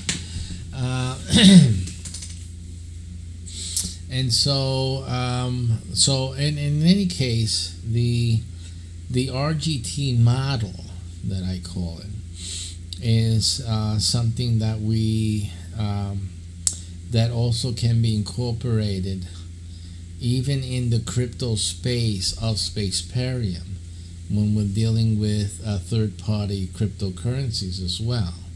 So we'll look into that, how things can be done. Obviously, Ren, the founder of Lux Token, suggested running a giveaway. And I suggested, because this was already one of my ideas actually, was to have like a treasure hunt incorporated as a mission type. Almost like mining, real mining, trying to find the ore. There's a game, what is that called? What is that game called? Eve, I believe. If not, another game, you guys will recognize it, when that you can choose to, find ore and to extract ore from, asteroids and meteors and asteroids in space, and you extract the ore and then you can sell the ore. That is a common space activity, space game activity. So we are going to have our form of doing that. It'll be a slightly different. It'll be close to that. And sometimes you may win a cryptocurrency that the other games don't do for you, right? But SPACEPERIUM will be able to do that. You can win things. You'll be able to win things just like we incorporate into the replicated in other parts of SPACEPERIUM. You will also be able to do that while you're mining. But one of the things is actually being able to mine also some SPACEPERIUM assets. Now, the asset thing's a whole big mess in SPACEPERIUM. It's a big deal. Because with the assets in SPACEPERIUM, there's a lot of, that can be a very, very big win for you there with that. But now with the suggestion by Ren of the Lux token of the giveaway, that sounds good. And that together with the treasure hunt, which is my original idea for SPACEPERIUM assets, now we can have it also with the cryptocurrencies. I think that's a great idea. So those things will be coming in to one degree or another. They will also be incorporated into the mini games. So that pretty much is very exciting. And a great development that we are incorporating into the SPACEPERIUM game system or game ecosystem, and so that's a great bit of news with that. Okay, it's getting late into the wee morning. As you know, I'm very busy. I have teaching tomorrow, the Sunday teaching of tomorrow. We had 4 hours of Shabbat teaching today, which was a very hard teaching today for some folks. And tomorrow we continue with our game creation. Actually, what are you doing teaching, showing game creation development on a Sunday Bible class? Because this is our 50th year and we're celebrating my 50th year in Christ, in the walk of faith, by creating resources for the church so that the church can use it in its future of, preaching the gospel, teaching, and helping souls and helping families. So this is one of the things, one of the ideas I had was this game called Symbolum. So tomorrow we continue working on the game. It's a TCG game, which will also be in an NFT form. And we got to continue that tomorrow. So again, there's a lot of things that we're working on. Still game development even that we'll be doing tomorrow during that class. And it's Father's Day, right? It's already Father's Day.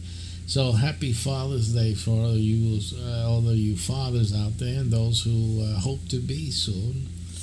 And for tomorrow or today, actually, and as I celebrate continuing doing the things that I've always done for the sake of the gospel and the walk of faith that I have since I was 8 years old, and for which I'm celebrating this year 50 years of faithful learning in God and teaching others, and we continue to do that. So God bless you all. Take care, every one of you, and join us in SPACEPERIUM. Don't be a stranger now. SPACEPERIUM will be launching and will be going.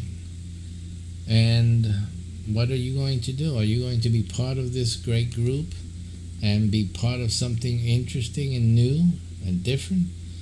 Or are you just going to just continue the whole hum of whatever you're doing now?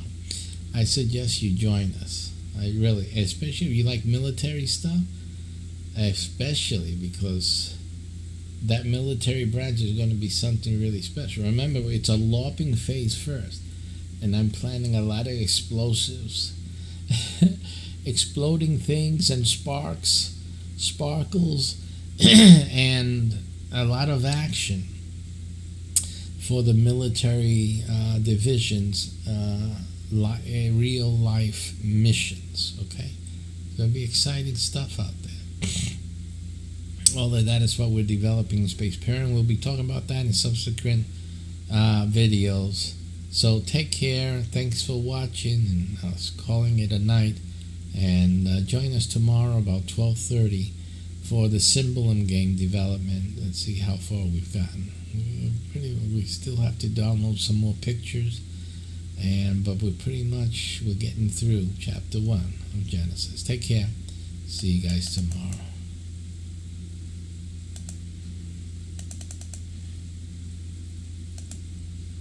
Or later today, actually.